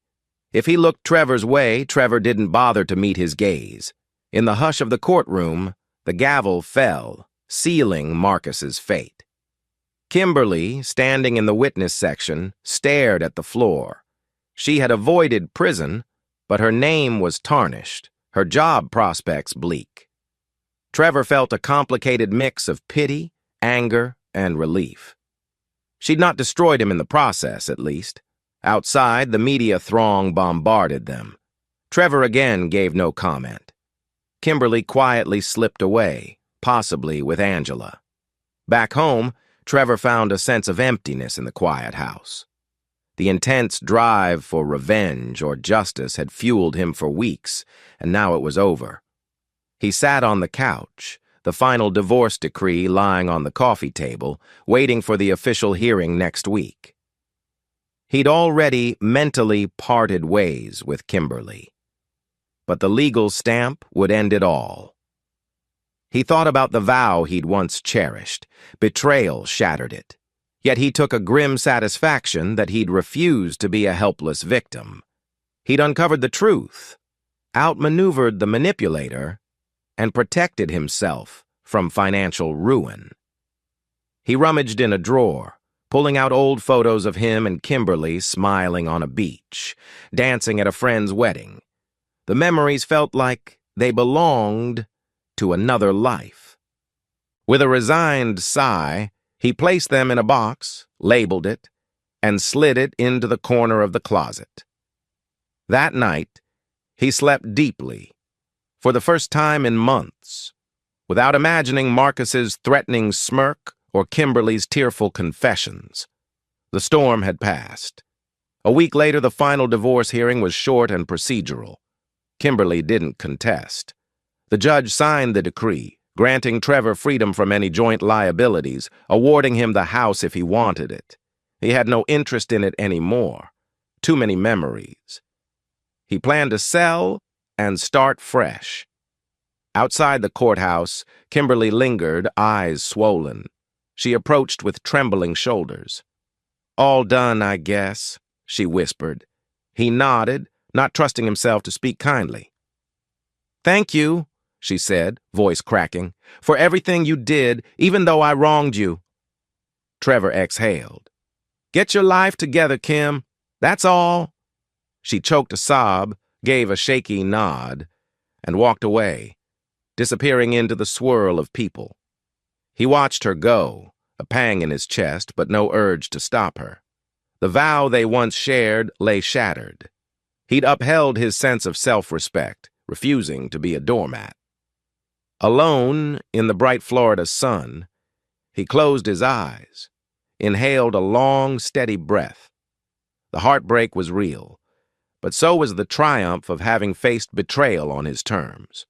He'd orchestrated Marcus's downfall, forced Kimberly to reveal her part, protected himself financially, and now emerged single yet stronger. He glanced at his phone, an unread text from Isaac. "Drinks tonight? Let's celebrate your freedom." He allowed himself a small, bittersweet smile. Yeah, he thought. Freedom. No matter the cost, he'd secured it. And now, he could rebuild a life without shadows or lies. Chapter 8. In the aftermath of the trial and the divorce, Trevor spent weeks tying up loose ends. He worked with a realtor, coincidentally Isaac, to list the marital home for sale. The place felt tainted by memories of late-night arguments. Suspicion. The nights Kimberly crept in reeking of Marcus's cologne. He wanted it gone, along with the ghosts it held. He found a small condominium closer to his job at Bright Star Innovations. A modern space with an open layout, big windows, and no trace of the old life. Unpacking boxes, he realized how few personal items he truly cherished. Most were practical things: laptops, a coffee maker, a few cherished souvenirs from vacations he took alone or with friends. The souvenirs of him and Kimberly he'd discarded or packed away in a storage unit, unsure if he might someday revisit them. Fiona dropped by one evening, delivering a final invoice. They sat in the living room, the minimal furniture lending a stark echo to their voices. She gave a half smile. "This is my last official business visit, unless you need me for anything else." Trevor glanced at the envelope, recalling how thoroughly she'd helped unravel the entire scandal. "I can't thank you enough.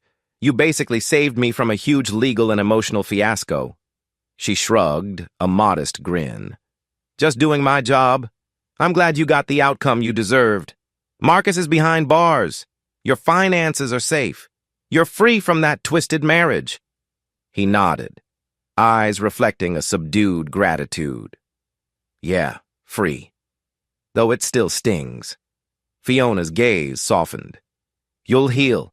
Betrayal's a nasty wound, but you showed serious backbone, Trevor. Not everyone does." He exhaled. "Guess so." After a beat, he offered a small smile. "Thanks again. And if I ever will, hopefully I won't need a PI again." She chuckled. "Let's hope not." Isaac insisted on hosting a small housewarming in Trevor's new condo. A handful of colleagues from Brightstar attended, plus some of Isaac's real estate associates who recognized Trevor from the tabloid fiasco. The vibe was casual pizza boxes on the counter, a cooler of beer in the corner, some upbeat music. People joked about Trevor's new single life, praising him for dodging a bullet. He forced polite laughter, though inside, he felt more relieved than joyful. He appreciated their support, but wasn't about to pretend it was some comedic fling. He'd lost someone he truly loved, even if she'd betrayed him. Later in the evening, Isaac found him on the balcony gazing at city lights. "You all right?" Isaac asked, gently. Trevor shrugged. "Yeah, just adjusting. I have closure, sure, but part of me wonders if I'll ever trust like that again."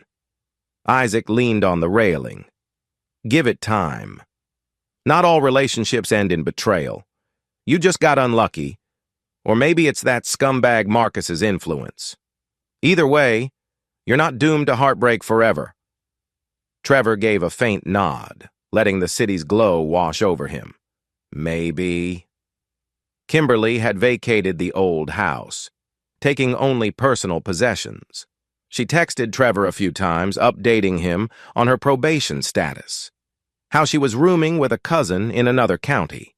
He responded minimally, out of courtesy, but never engaged in deeper conversation.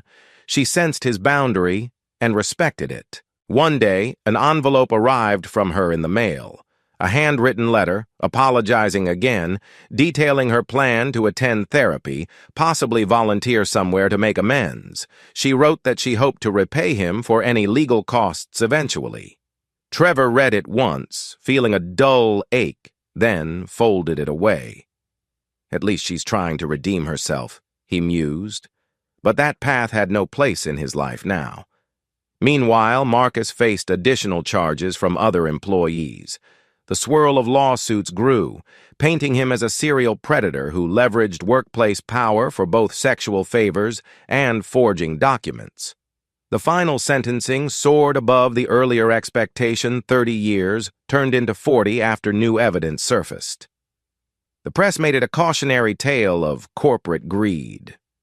Trevor watched the coverage with a mix of satisfaction and pity not for Marcus, but for the employees who'd suffered under him. He occasionally thought, if only Kim had come to me sooner. But regrets were pointless now. Brightstar Innovations recognized Trevor's unwavering focus and leadership during this personal storm. They offered him a promotion to Director of Systems Integration, a role with broader oversight and a significant pay raise. He accepted with quiet gratitude. Work became a refuge, a place where methodical tasks overshadowed personal pain. He found a surprising sense of calm in forging new connections with colleagues, some of whom admired how he'd handled adversity. None pried too deeply, though rumors about his messy divorce had circulated. If they asked, he just said, "It's resolved and I'm fine." In reality, he was healing slowly. Angela reached out timidly, wanting to apologize for not warning him sooner about Marcus. She invited Trevor for coffee at a quiet cafe near her new HR job she'd resigned from West Bay after the scandal. Sitting across from her, Trevor noticed she appeared lighter, relieved to be free from that toxic environment. She sipped a latte, explaining, "I should have told you earlier. I saw Kim struggling, but I was terrified of losing my job or being targeted by Marcus. It was cowardly. Trevor shook his head. It's okay.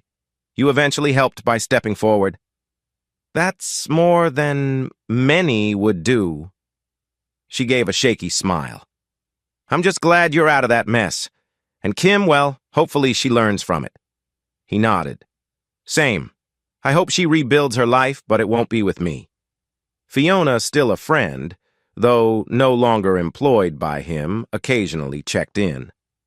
One evening, they grabbed dinner at a steakhouse. The conversation started professional, touching on other investigations she was handling, then drifted personal. After your case, she remarked, I realized how many corporate predators operate like Marcus, exploiting employees. I've taken on 3 new clients with similar stories. Trevor shook his head, sipping water. It's disturbing, but at least you're shining a light on it. People need justice. She studied him a moment, then said softly, And you? How are you really? He paused, reflecting. Better. The heartbreak's still there sometimes, but the anger's mostly gone. I'm focusing on moving forward my job, my new place. I guess I owe you a dinner that's not just business. A small smile curved her lips. This is it right now, unless you want a second one sometime. He mirrored her smile, a subtle spark in the air. Maybe I do. They continued the meal in an easy companionship, not rushing into romance, but acknowledging a mutual respect, even attraction. Days turned to weeks as Trevor fully settled into single life. The final divorce hearing had ended. The last minor property divisions sorted. A modest sum was allocated to Kimberly for her personal items. She signed a release stating she wouldn't claim spousal support. It concluded a chapter of his life with a quiet legal stamp. He took a day off, heading to a peaceful beach an hour away. Standing at the shoreline, the waves lapping at his feet, he allowed the ocean's vastness to absorb the lingering pain. He remembered the day he married Kim on a not-so-different shore. The bitter irony struck him, but he refused to dwell. Let it wash away, he told himself. He left the beach feeling lighter, the salt breeze a symbolic cleanse of heartbreak. One evening, he found himself on the balcony of his condo, phone in hand, scanning the last photo of him and Kimberly together taken at a friend's barbecue months before the affair. They looked so happy, arms around each other. He breathed slowly, then deleted it. That piece of nostalgia wasn't needed. The city lights twinkled below, and he realized he felt free. The nights of suspicion, arguments, quiet heartbreak, they were behind him. He'd faced betrayal not by cowering or raging blindly, but by methodical gathering of evidence, enlisting allies, and ensuring the guilty faced justice. A new sense of purpose awakened in him. He could find companionship again someday, whether that involved building a deeper friendship with Fiona or someone else entirely. He was no longer the naive husband who ignored warning signs. He was stronger, sharper, and unafraid to defend his dignity. He lifted a glass of iced tea to his lips, toasting silently to his own resilience. The vow was shattered, but his spirit endured, and from this vantage point, the horizon looked promising, unshadowed, at last. Chapter 9. A full year had passed since the trial that sent Marcus Reed to prison for a multi-decade sentence and left Kimberly under probation. Trevor Harrington, now in his newly purchased condo near the beach, awoke to a sunrise that painted his bedroom walls in soft gold. He rubbed his eyes, stretching across crisp sheets, feeling a sense of peace that once seemed unreachable. He'd found a certain rhythm in solitude, morning coffee on the balcony, a relaxed commute to Bright Star Innovations, and evenings free from the anxiety that once gnawed at him. He'd sold the old house, netting a decent profit thanks to Isaac's savvy real estate approach. The very idea of living somewhere tainted by Kimberly's betrayals had felt suffocating, so the move was a fresh start, both physically and emotionally. The heartbreak remained, but duller now. Occasional pangs hit him when he remembered a fond memory, some silly moment with Kimberly or a snapshot of their honeymoon. But he'd learned to breathe through it, letting the ache pass like a brief storm. He was no longer haunted nightly by the images of her sneaking in, reeking of cologne, or the revelations of her forging documents for Marcus's shady deals. That chapter was sealed, the final word hammered by the judge's gavel. Still, the day ahead promised a milestone. Kimberly was finishing her mandated therapy program soon, and she had asked, through her lawyer, for a short, final, in-person conversation. Something about closure. Trevor had reservations, but a calm voice in him said, "Closure might be good for us both." He wondered if it would truly help or just stir old wounds. For now, he sipped coffee on his balcony, watching the waves roll in. The air smelled of salt and promise. Life, he realized, had slowly become livable again. He even felt moments of genuine contentment. Fiona had visited a few times, and they'd shared laughs and dinners, an understated bond forming, possibly leading somewhere, though both were cautious. She'd become a quiet fixture of support, never pushing him but always present if he reached out. Trevor left for work, stepping into Brightstar's modern open-floor office, greeting colleagues with a polite nod. Since his promotion to Director of Systems Integration, he'd thrived tackling big projects, merging new software solutions, streamlining data pipelines for major corporate clients. The routine soothed him logic, coding, problem-solving. No messy emotional manipulations to worry about here. Midday, he joined a meeting with the CFO about an upcoming expansion. Trevor presented a thorough plan, fielded questions with measured calm. A year ago, he might have been distracted by personal chaos, but now he steered the discussion confidently. By the end, the CFO smiled, praising his clarity. That small validation reminded him how far he'd come. During lunch, he slipped away to a quiet corner, phone in hand. A text from Kimberly. "We still on for tomorrow's talk? Noon at Riverside Park?" He stared at the message, inhaling slowly. Then typed back, "Yes, I'll be there." Just a few words, no warmth, but he'd agreed.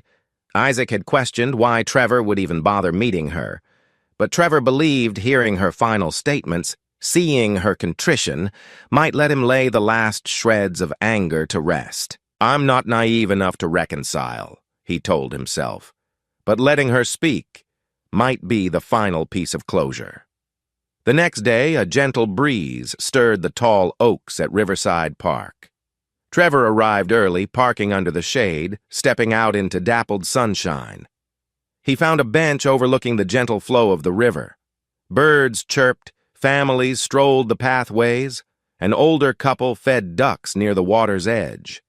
The serene setting contrasted starkly with the tension knotted in Trevor's chest. He sat on the bench, arms resting on his thighs, gaze fixed on the winding river. What do I expect from this talk? Possibly an apology? Maybe some explanation of what she planned to do with her life after probation. A small part of him dreaded seeing her tears again, worried it might stir old regrets. Minutes later, footsteps approached from behind.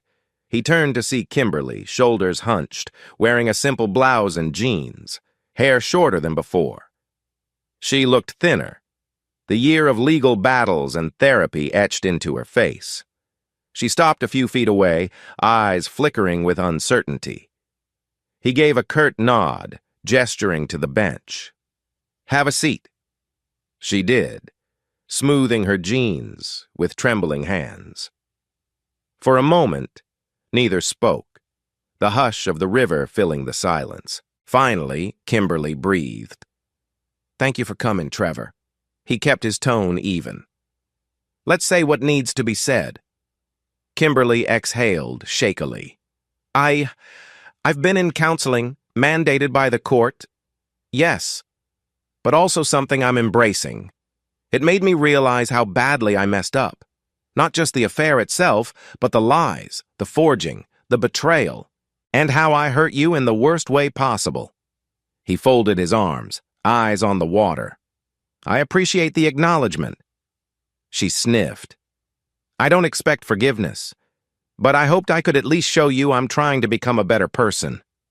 I'm applying for small administrative jobs now. No one wants to hire me in finance after the scandal. A sad laugh escaped her. I can't blame them. Trevor nodded, keeping his voice neutral. That's the consequence of your choices. If you stay honest now, maybe you can rebuild.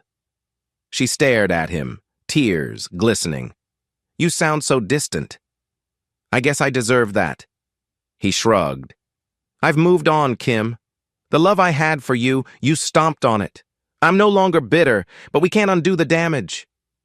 She bowed her head, tears dripping onto her hands. I know. And every day, I regret it.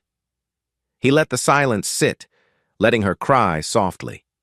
Eventually, he asked, Is there something specific you wanted me to hear? She looked up, eyes reddened.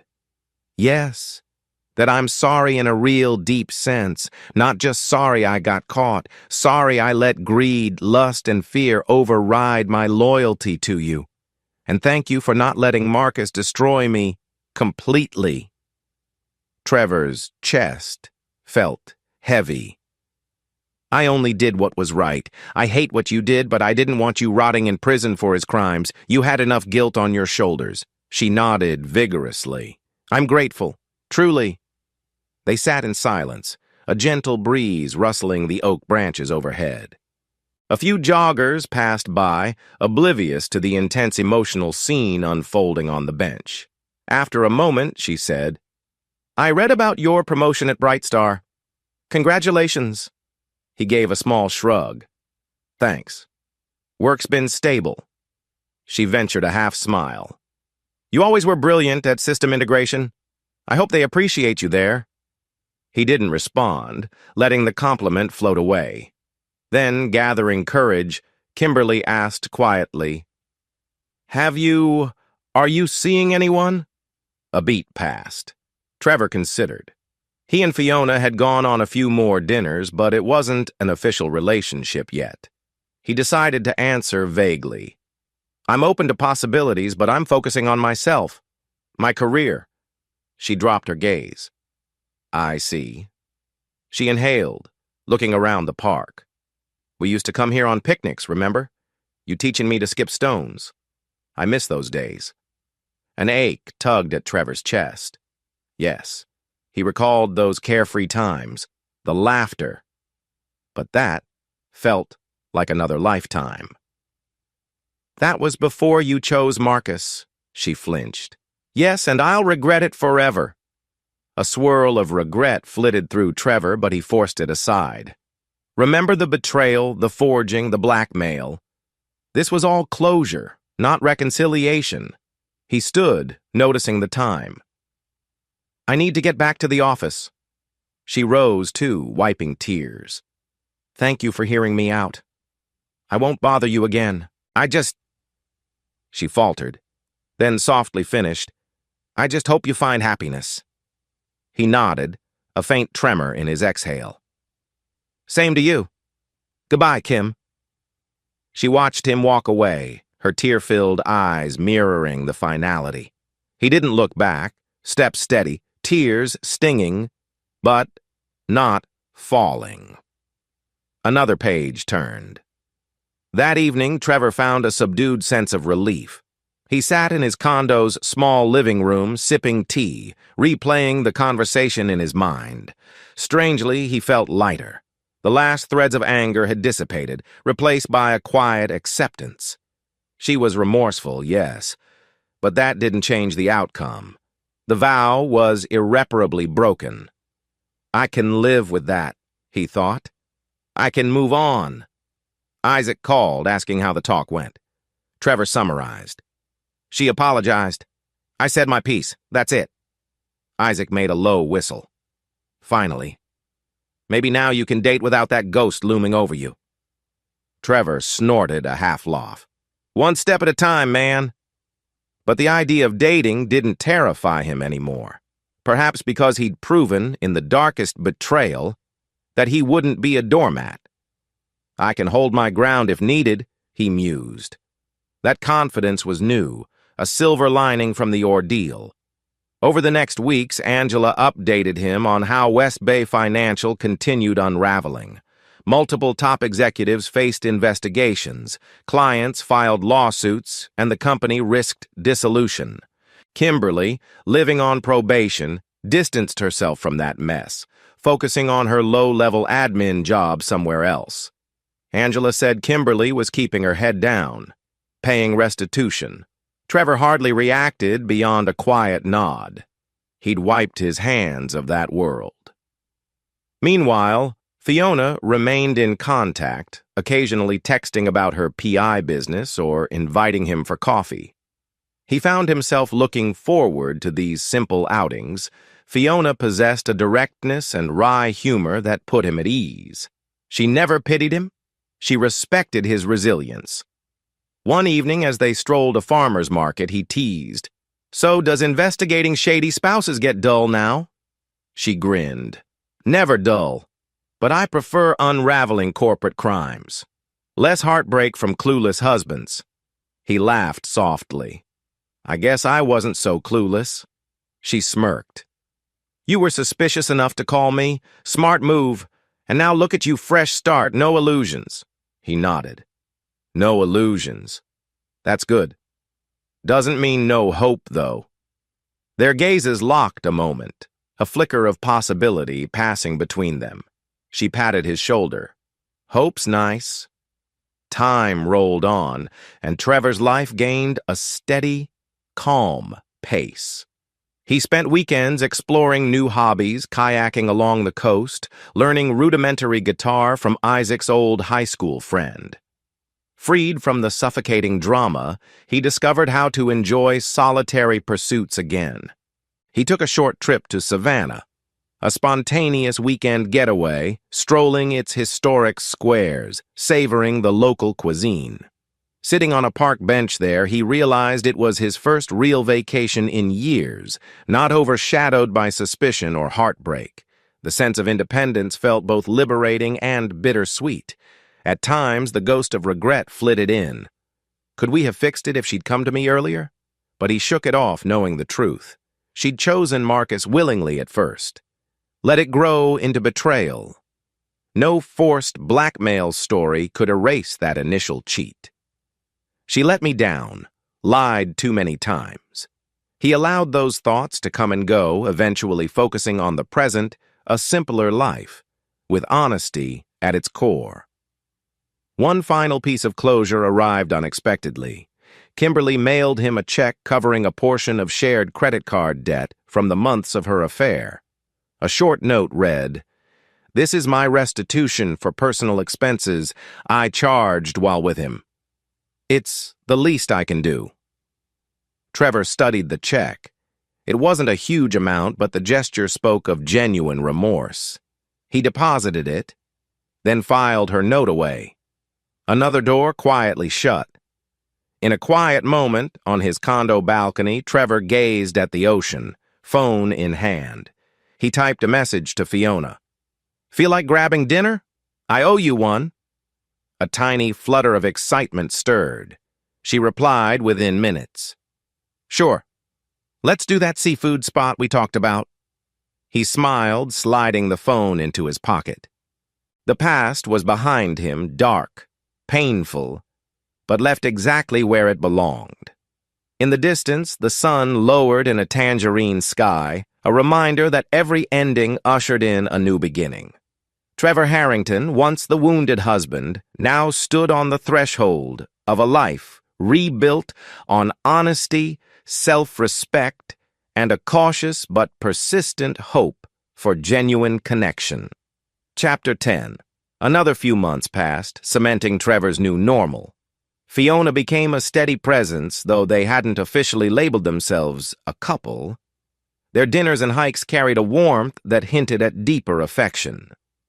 He respected her independence, she admired his resilience, and they bonded over shared convictions about justice. Trevor's condo glowed with a sense of quiet optimism. Fresh paintings he'd chosen replaced the old wedding photos, and potted plants thrived on the balcony Fiona had teased him into caring for them. The air felt lighter, unburdened by guilt or suspicion. One evening after a casual dinner, they settled on his couch, exchanging stories about childhood mishaps. Fiona recounted a teenage fiasco with stolen bikes, chuckling at her younger recklessness. Trevor, smiling, admitted he used to hack old computers for fun in high school. The conversation meandered to personal scars, emotional or otherwise. At some point, Fiona touched his hand. "I see how much you overcame. Betrayal can crush a soul, but you stood firm." He swallowed, eyes drifting to the window. "It crushed me at times, but anger and heartbreak gave me the drive to fight back. Now I'm just grateful it's behind me." She studied his face. "Do you still hate her?" He shook his head, a soft sigh escaping. "No, hate's too heavy. I pity her. She's living with regrets. Under probation, tarnished name. I'm free from that. Hating her would mean she still controls me." Fiona nodded with a faint smile, admiration in her gaze. "Well said." They let the quiet settle, and in that hush, he felt a gentle closeness that had nothing to do with betrayal or revenge, a possibility of genuine companionship. Kimberly, meanwhile, faded from his immediate concerns. Through Angela's occasional updates, Trevor learned that she held a small administrative job at a printing company, living in a modest apartment. She remained on probation, attending mandated therapy sessions. Her emotional turmoil was her own to manage. Trevor neither relished nor lamented that. It just was. One day, Angela approached Trevor in a downtown coffee shop. She looked sheepish, but determined. "I know you don't want to dwell on Kim's life, but she's doing better, if that means anything. She told me she's grateful you gave her that final talk." Trevor gave a neutral nod. "I'm glad she's on the mend for her own sake. But that's her path now." Angela nodded, relieved. "Understood. Just thought you should know. You deserve peace." Trevor offered a small, polite smile. "Thank you." In an odd way, hearing that Kim was stabilizing helped him close the mental door on her once and for all. She wasn't drowning, nor was she thriving in some new romance. She was merely living her consequences. He could accept that. Marcus Reed appealed his sentence from prison, claiming procedural errors. The courts swiftly dismissed his appeal, citing overwhelming evidence of fraud and extortion. Another year or two got tacked on. After further bribery attempts came to light, he apparently tried to bribe a guard. The man was incorrigible. The media moved on to fresh scandals, leaving him to rot in obscurity. Trevor felt a grim satisfaction seeing occasional headlines. Former West Bay SVP's appeal rejected. He no longer wasted emotional energy on hatred. The system had done its job. At Bright Star Innovations, Trevor thrived in the new leadership role. He mentored a few younger IT specialists, guiding them through complex integration protocols. Management recognized his calm authority, possibly eyeing him for a future executive position. Some nights he stayed late debugging a system, content to lose himself in lines of code or architecture diagrams. The methodical logic contrasted starkly with the messy chaos of betrayal. One day, a younger colleague, Sam, confided about a personal issue, a suspicion his girlfriend was cheating.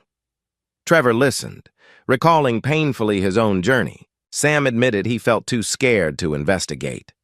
Trevor gently advised, "Face it, gather facts, then decide. Don't let fear keep you in the dark." The irony wasn't lost on him. He'd become the veteran of betrayal, dispensing cautionary wisdom. Fiona kept crossing paths with Trevor in increasingly personal ways, inviting him to a local craft fair, suggesting a weekend kayaking trip, texting him humorous photos from her investigations. Their rapport was easy, unforced. During a casual dinner one weekend, she finally asked, "Where do we stand, Trevor? We hang out a lot. I enjoy your company, but we haven't labeled anything." He took a breath, meeting her gaze.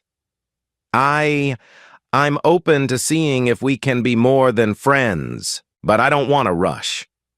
My divorce is final, yes, but the scars are fresh. Her expression softened. I respect that. Let's just keep being honest and take it slow. He smiled, relief mingling with a quiet happiness. That's all I ask. They toasted with iced tea, a subtle undercurrent of promise in the air. That night, Fiona stayed over for the first time, though they kept it subdued. Watching a thriller movie, eating popcorn on the couch, dozing off in each other's arms. No fireworks or grand passion, just warmth, trust, and gentle closeness. For Trevor, that was enough. He felt no need to rush into a rebound romance. This slow bloom felt safer, more genuine.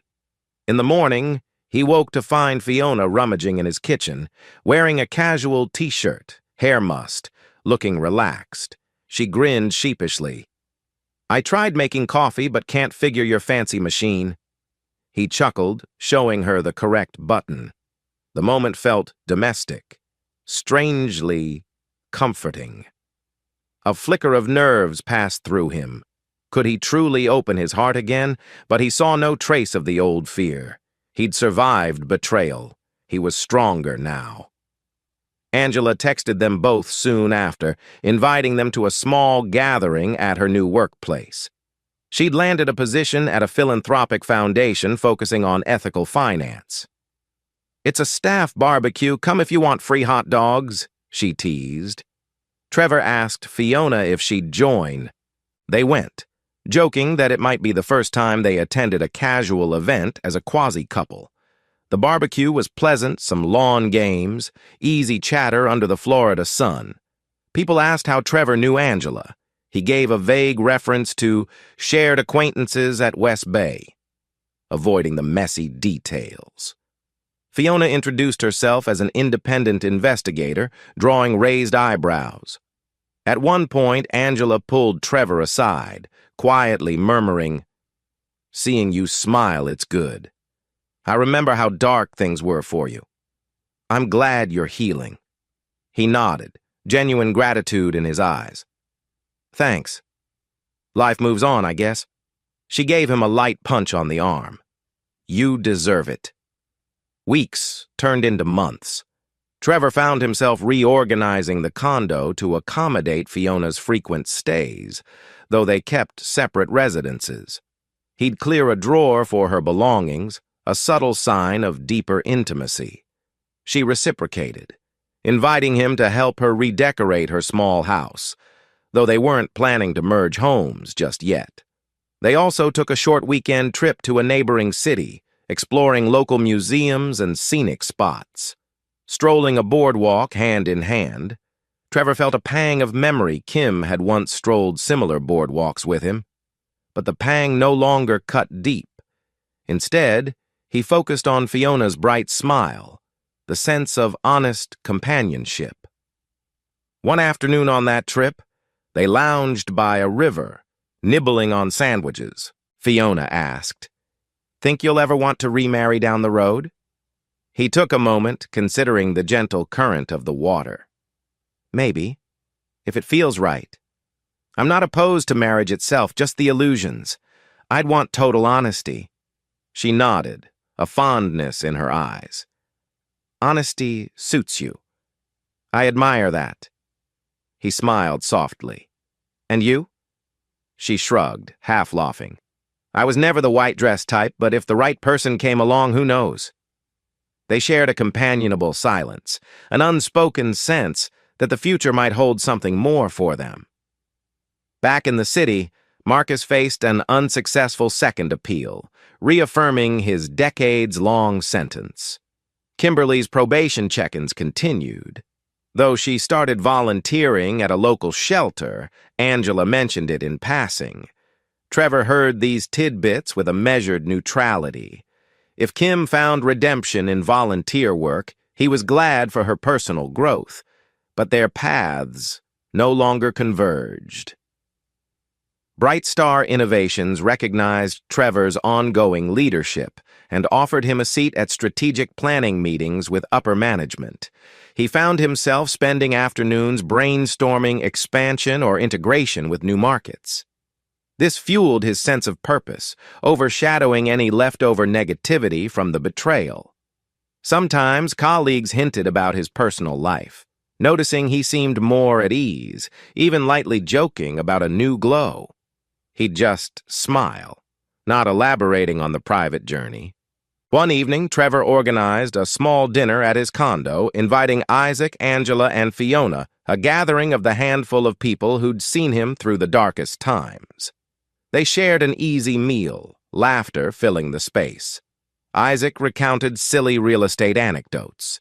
Angela teased about her new boss's quirks, and Fiona told a humorous story about chasing a cheating spouse into a dog park. Trevor watched them talk, a mild warmth suffusing him. This was a circle of genuine connections, no illusions or hidden agendas. He'd survived the heartbreak, orchestrated justice, and emerged with a supportive network of friends. After the guests left, Fiona stayed back, helping him tidy up. They ended up standing by the sink, soapy dishes in hand, glancing at each other with a contentment that spoke volumes. She set down a clean plate, turned to him, and lightly kissed his cheek. "I'm proud of you," she murmured. He smiled, heart thudding softly. "Thanks. Means a lot, coming from you." They shared a quiet, tender kiss. A year ago, he wouldn't have believed he could feel this sense of affectionate possibility again. But here it was real, untainted by deceit. He allowed himself a moment to revel in it. Chapter 11. A few more months rolled by, bringing subtle shifts that signaled a new chapter in Trevor's life. Fiona and he gradually became closer, not just physically, but emotionally. She'd sometimes stay over for multiple nights. They'd share weekend trips to small towns or nature trails. Yet neither pressed for marriage or rushed declarations of love. It was enough to be free, honest, and affectionate, a stark contrast to the final months of his marriage to Kim. Isaac teased him occasionally. "Dude, you look like a guy who found love. 2-0. Trevor shrugged with a grin, maybe half agreeing. "It's more like a healthy companionship," he'd say, but his heart fluttered each time he saw Fiona's wry smile. Angela remained a friend, occasionally joining them for low-key outings. She'd mentioned that Kimberly was quietly rebuilding her life, focusing on a modest job and therapy. She insisted Kimberly wasn't dating, still processing guilt. Trevor found he no longer tensed at her name. One day, Angela brought an odd request. "Kim wants to send you a letter, but she's unsure if you'll read it. Should I give you a heads up?" Trevor paused, then said quietly, "Sure, I'll read it." "No promises." Angela nodded, lips pursed. "Just thought you should know." A week later, a plain envelope arrived. Trevor recognized Kimberly's tidy handwriting. He sighed, retreating to the balcony to open it. Inside, a short letter.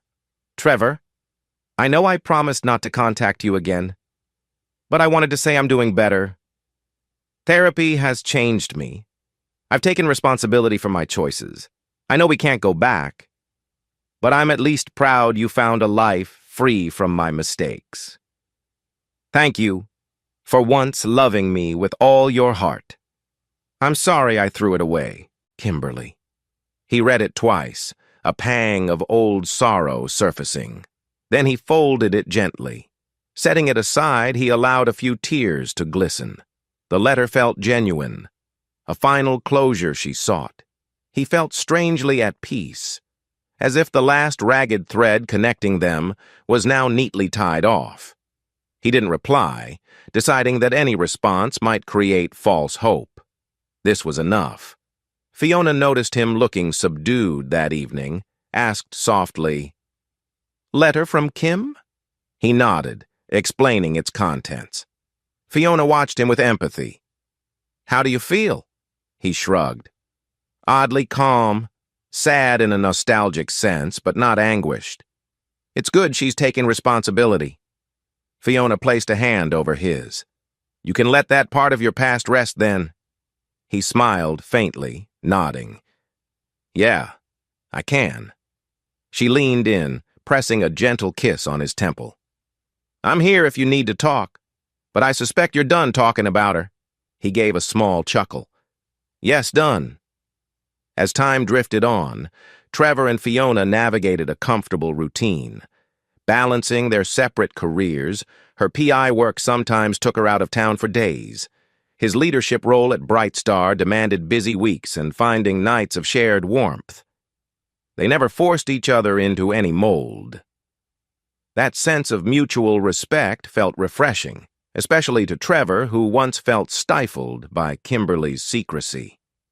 One Saturday, they ventured to a local orchard festival, testing cider, strolling under blossoming trees, snapping playful photos. Fiona teased him about being a closet romantic, and he teased back that she was a secret softie under her tough ex-cop shell. The banter felt easy, genuine. In the orchard's golden afternoon light, they paused under a tree loaded with ripe apples.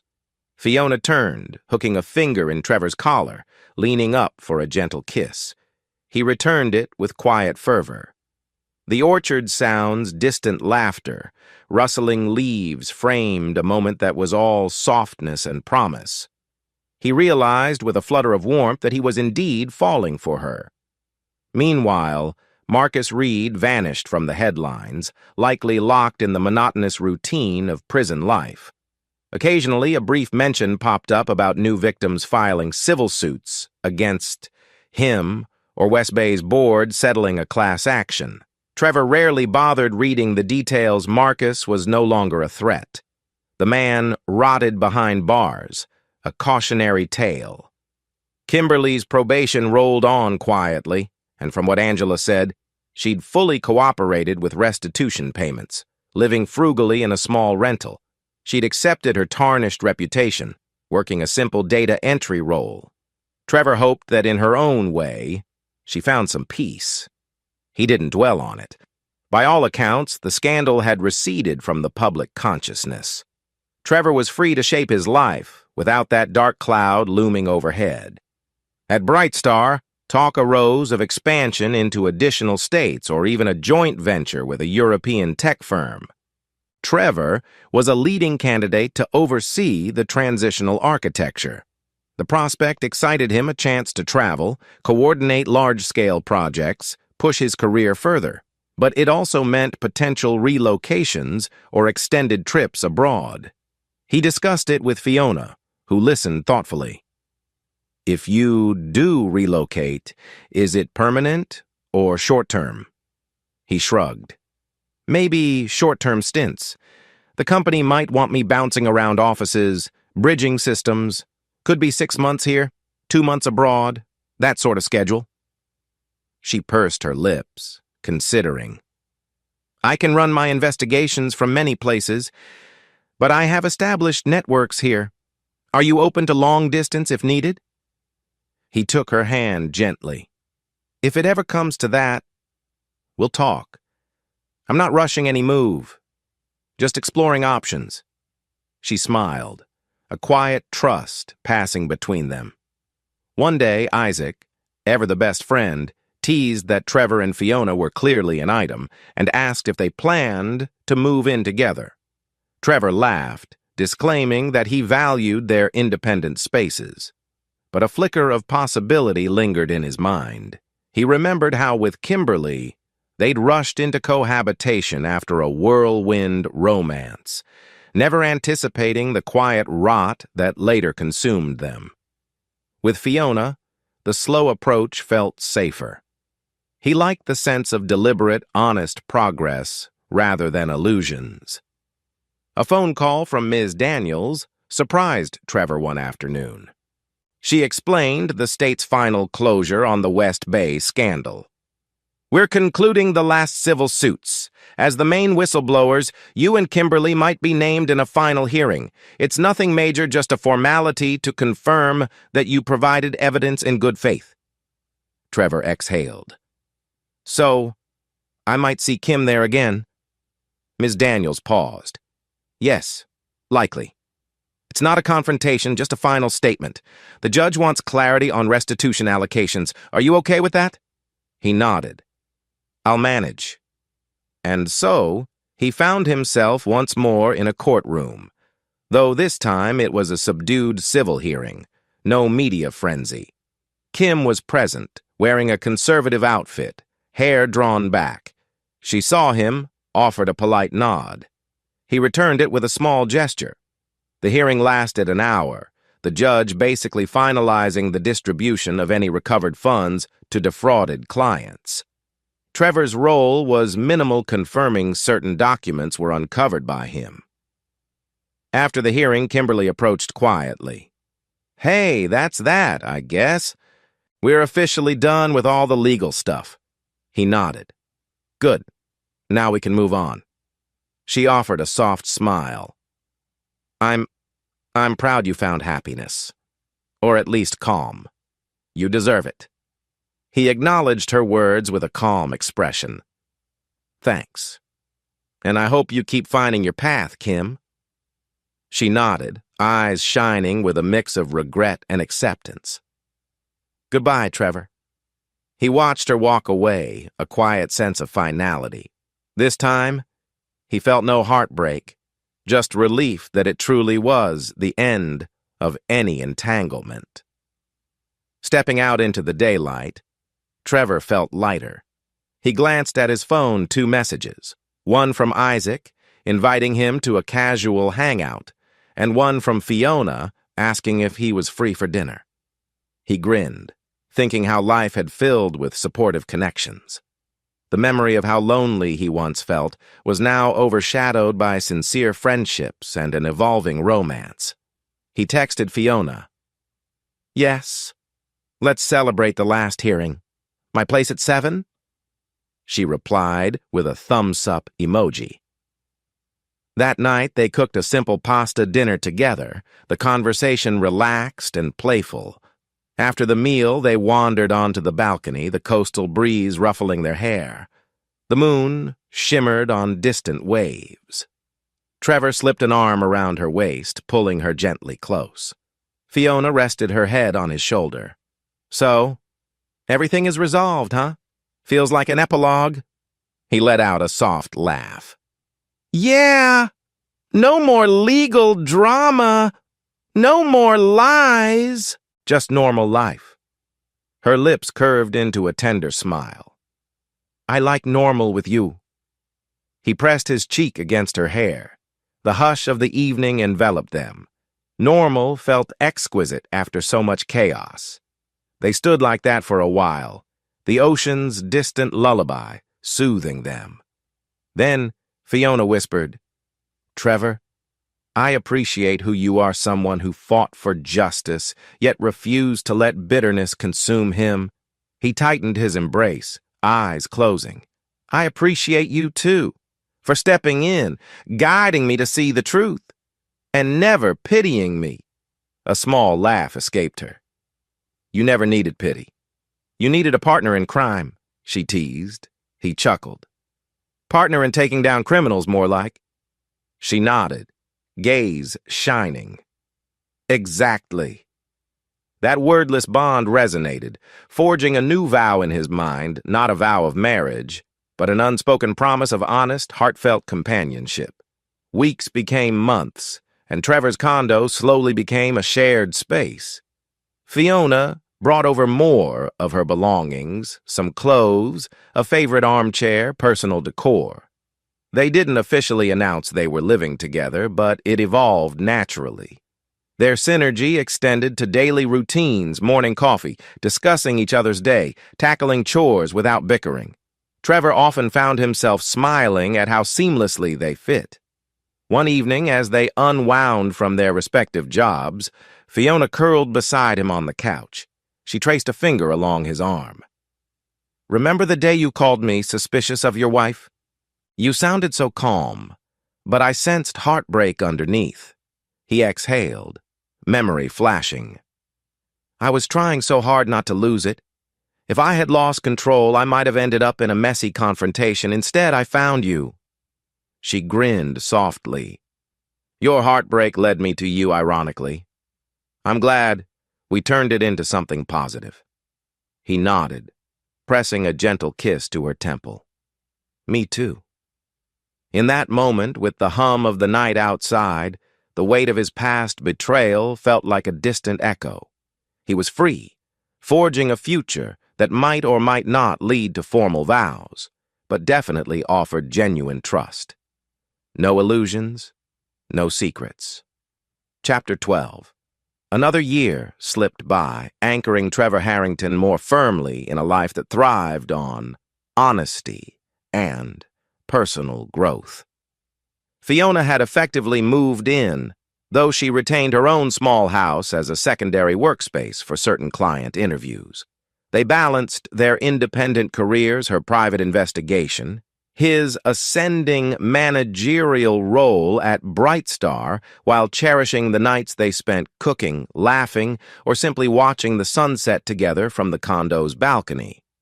Trevor developed new hobbies, partly spurred by Fiona's adventurous spirit. Weekend camping trips, trying a salsa dance class with comedic results, volunteering at a local youth tech program. He discovered a capacity for enjoyment that the old version of himself, buried in suspicion and heartbreak, had almost forgotten. The scars from Kimberly's betrayal never vanished entirely.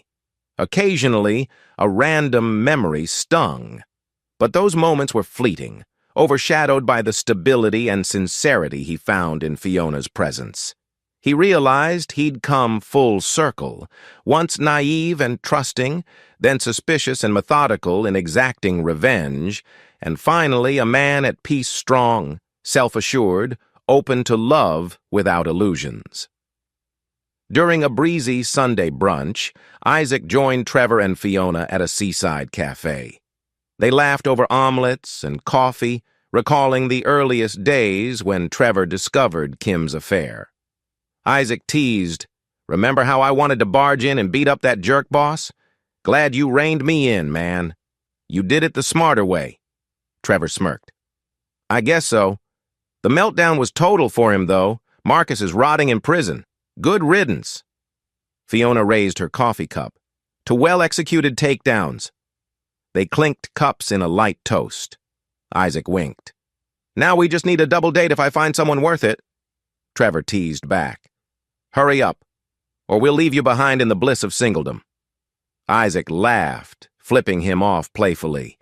The camaraderie felt warm, reflecting how far they'd come since heartbreak overshadowed everything. Kimberly drifted further from Trevor's immediate concern. Angela occasionally mentioned her incremental progress. She'd continued therapy, stepped up volunteering, lived quietly. If she ever asked about Trevor, Angela gave polite, minimal updates, letting her know he was well but not encouraging contact. Trevor appreciated Angela's tact. He genuinely wished Kim well, but from a distance. One random day, a letter arrived from the Florida Department of Corrections, a generic notice that Marcus had attempted another appeal. The system required notifying key witnesses. Trevor read it, shrugged. He wasn't alarmed.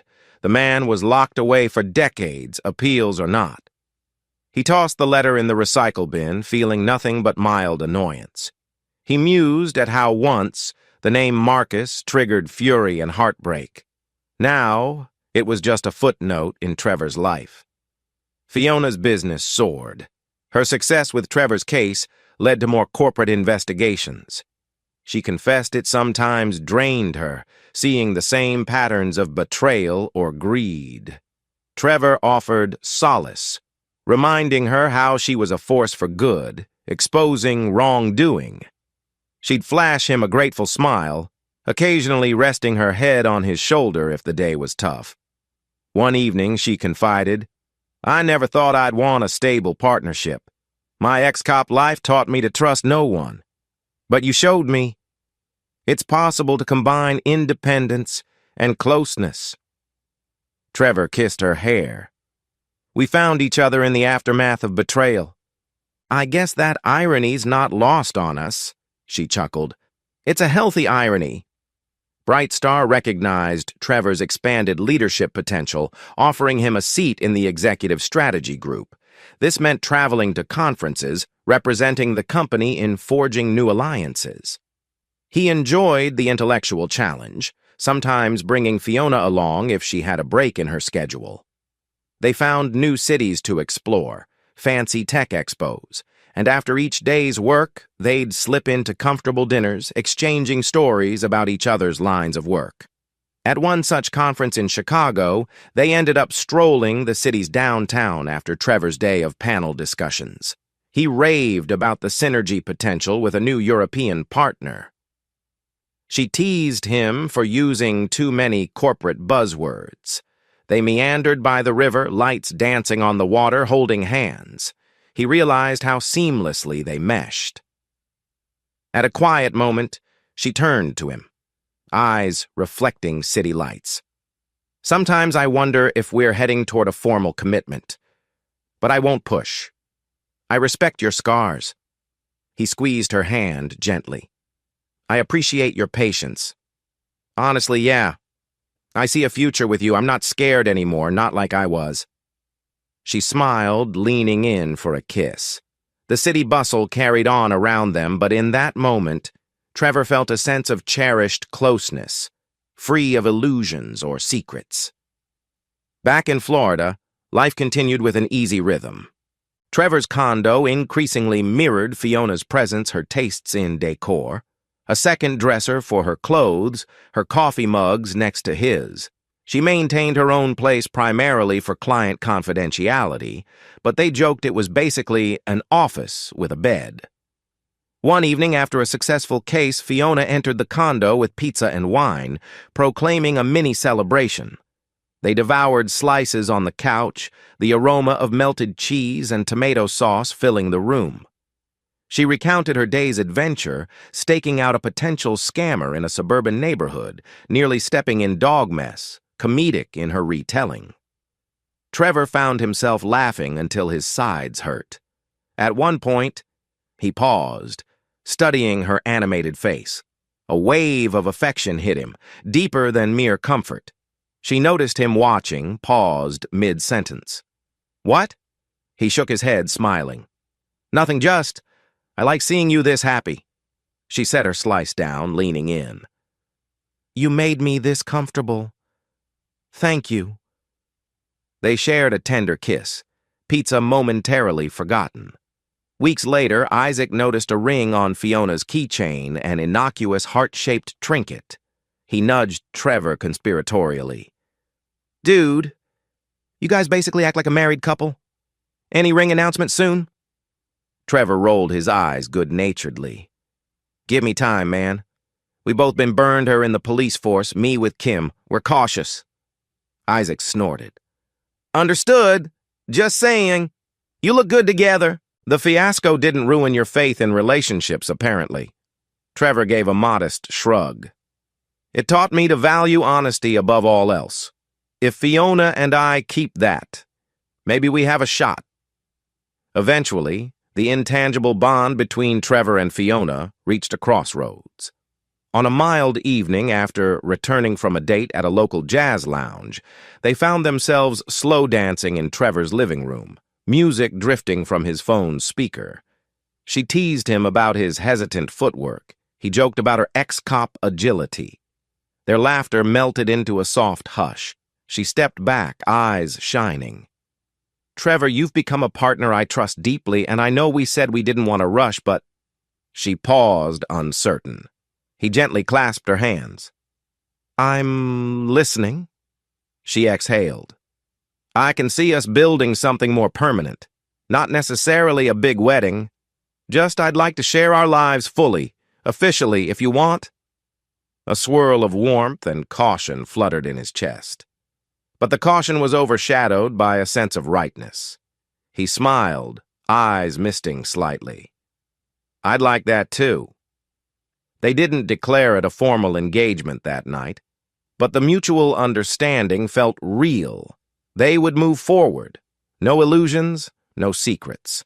It was a new vow, grounded in honesty, tested by adversity, free from the baggage of betrayal. He told Isaac the next day, voice brimming with quiet excitement. Isaac whooped. "That's huge! Proud of you, man! You deserve real happiness." Trevor felt a calm relief, an unspoken echo. "Yes, I do." The cynicism that once marred Isaac's outlook seemed to fade in the glow of Trevor's second chance. Angela also expressed joy upon hearing the news.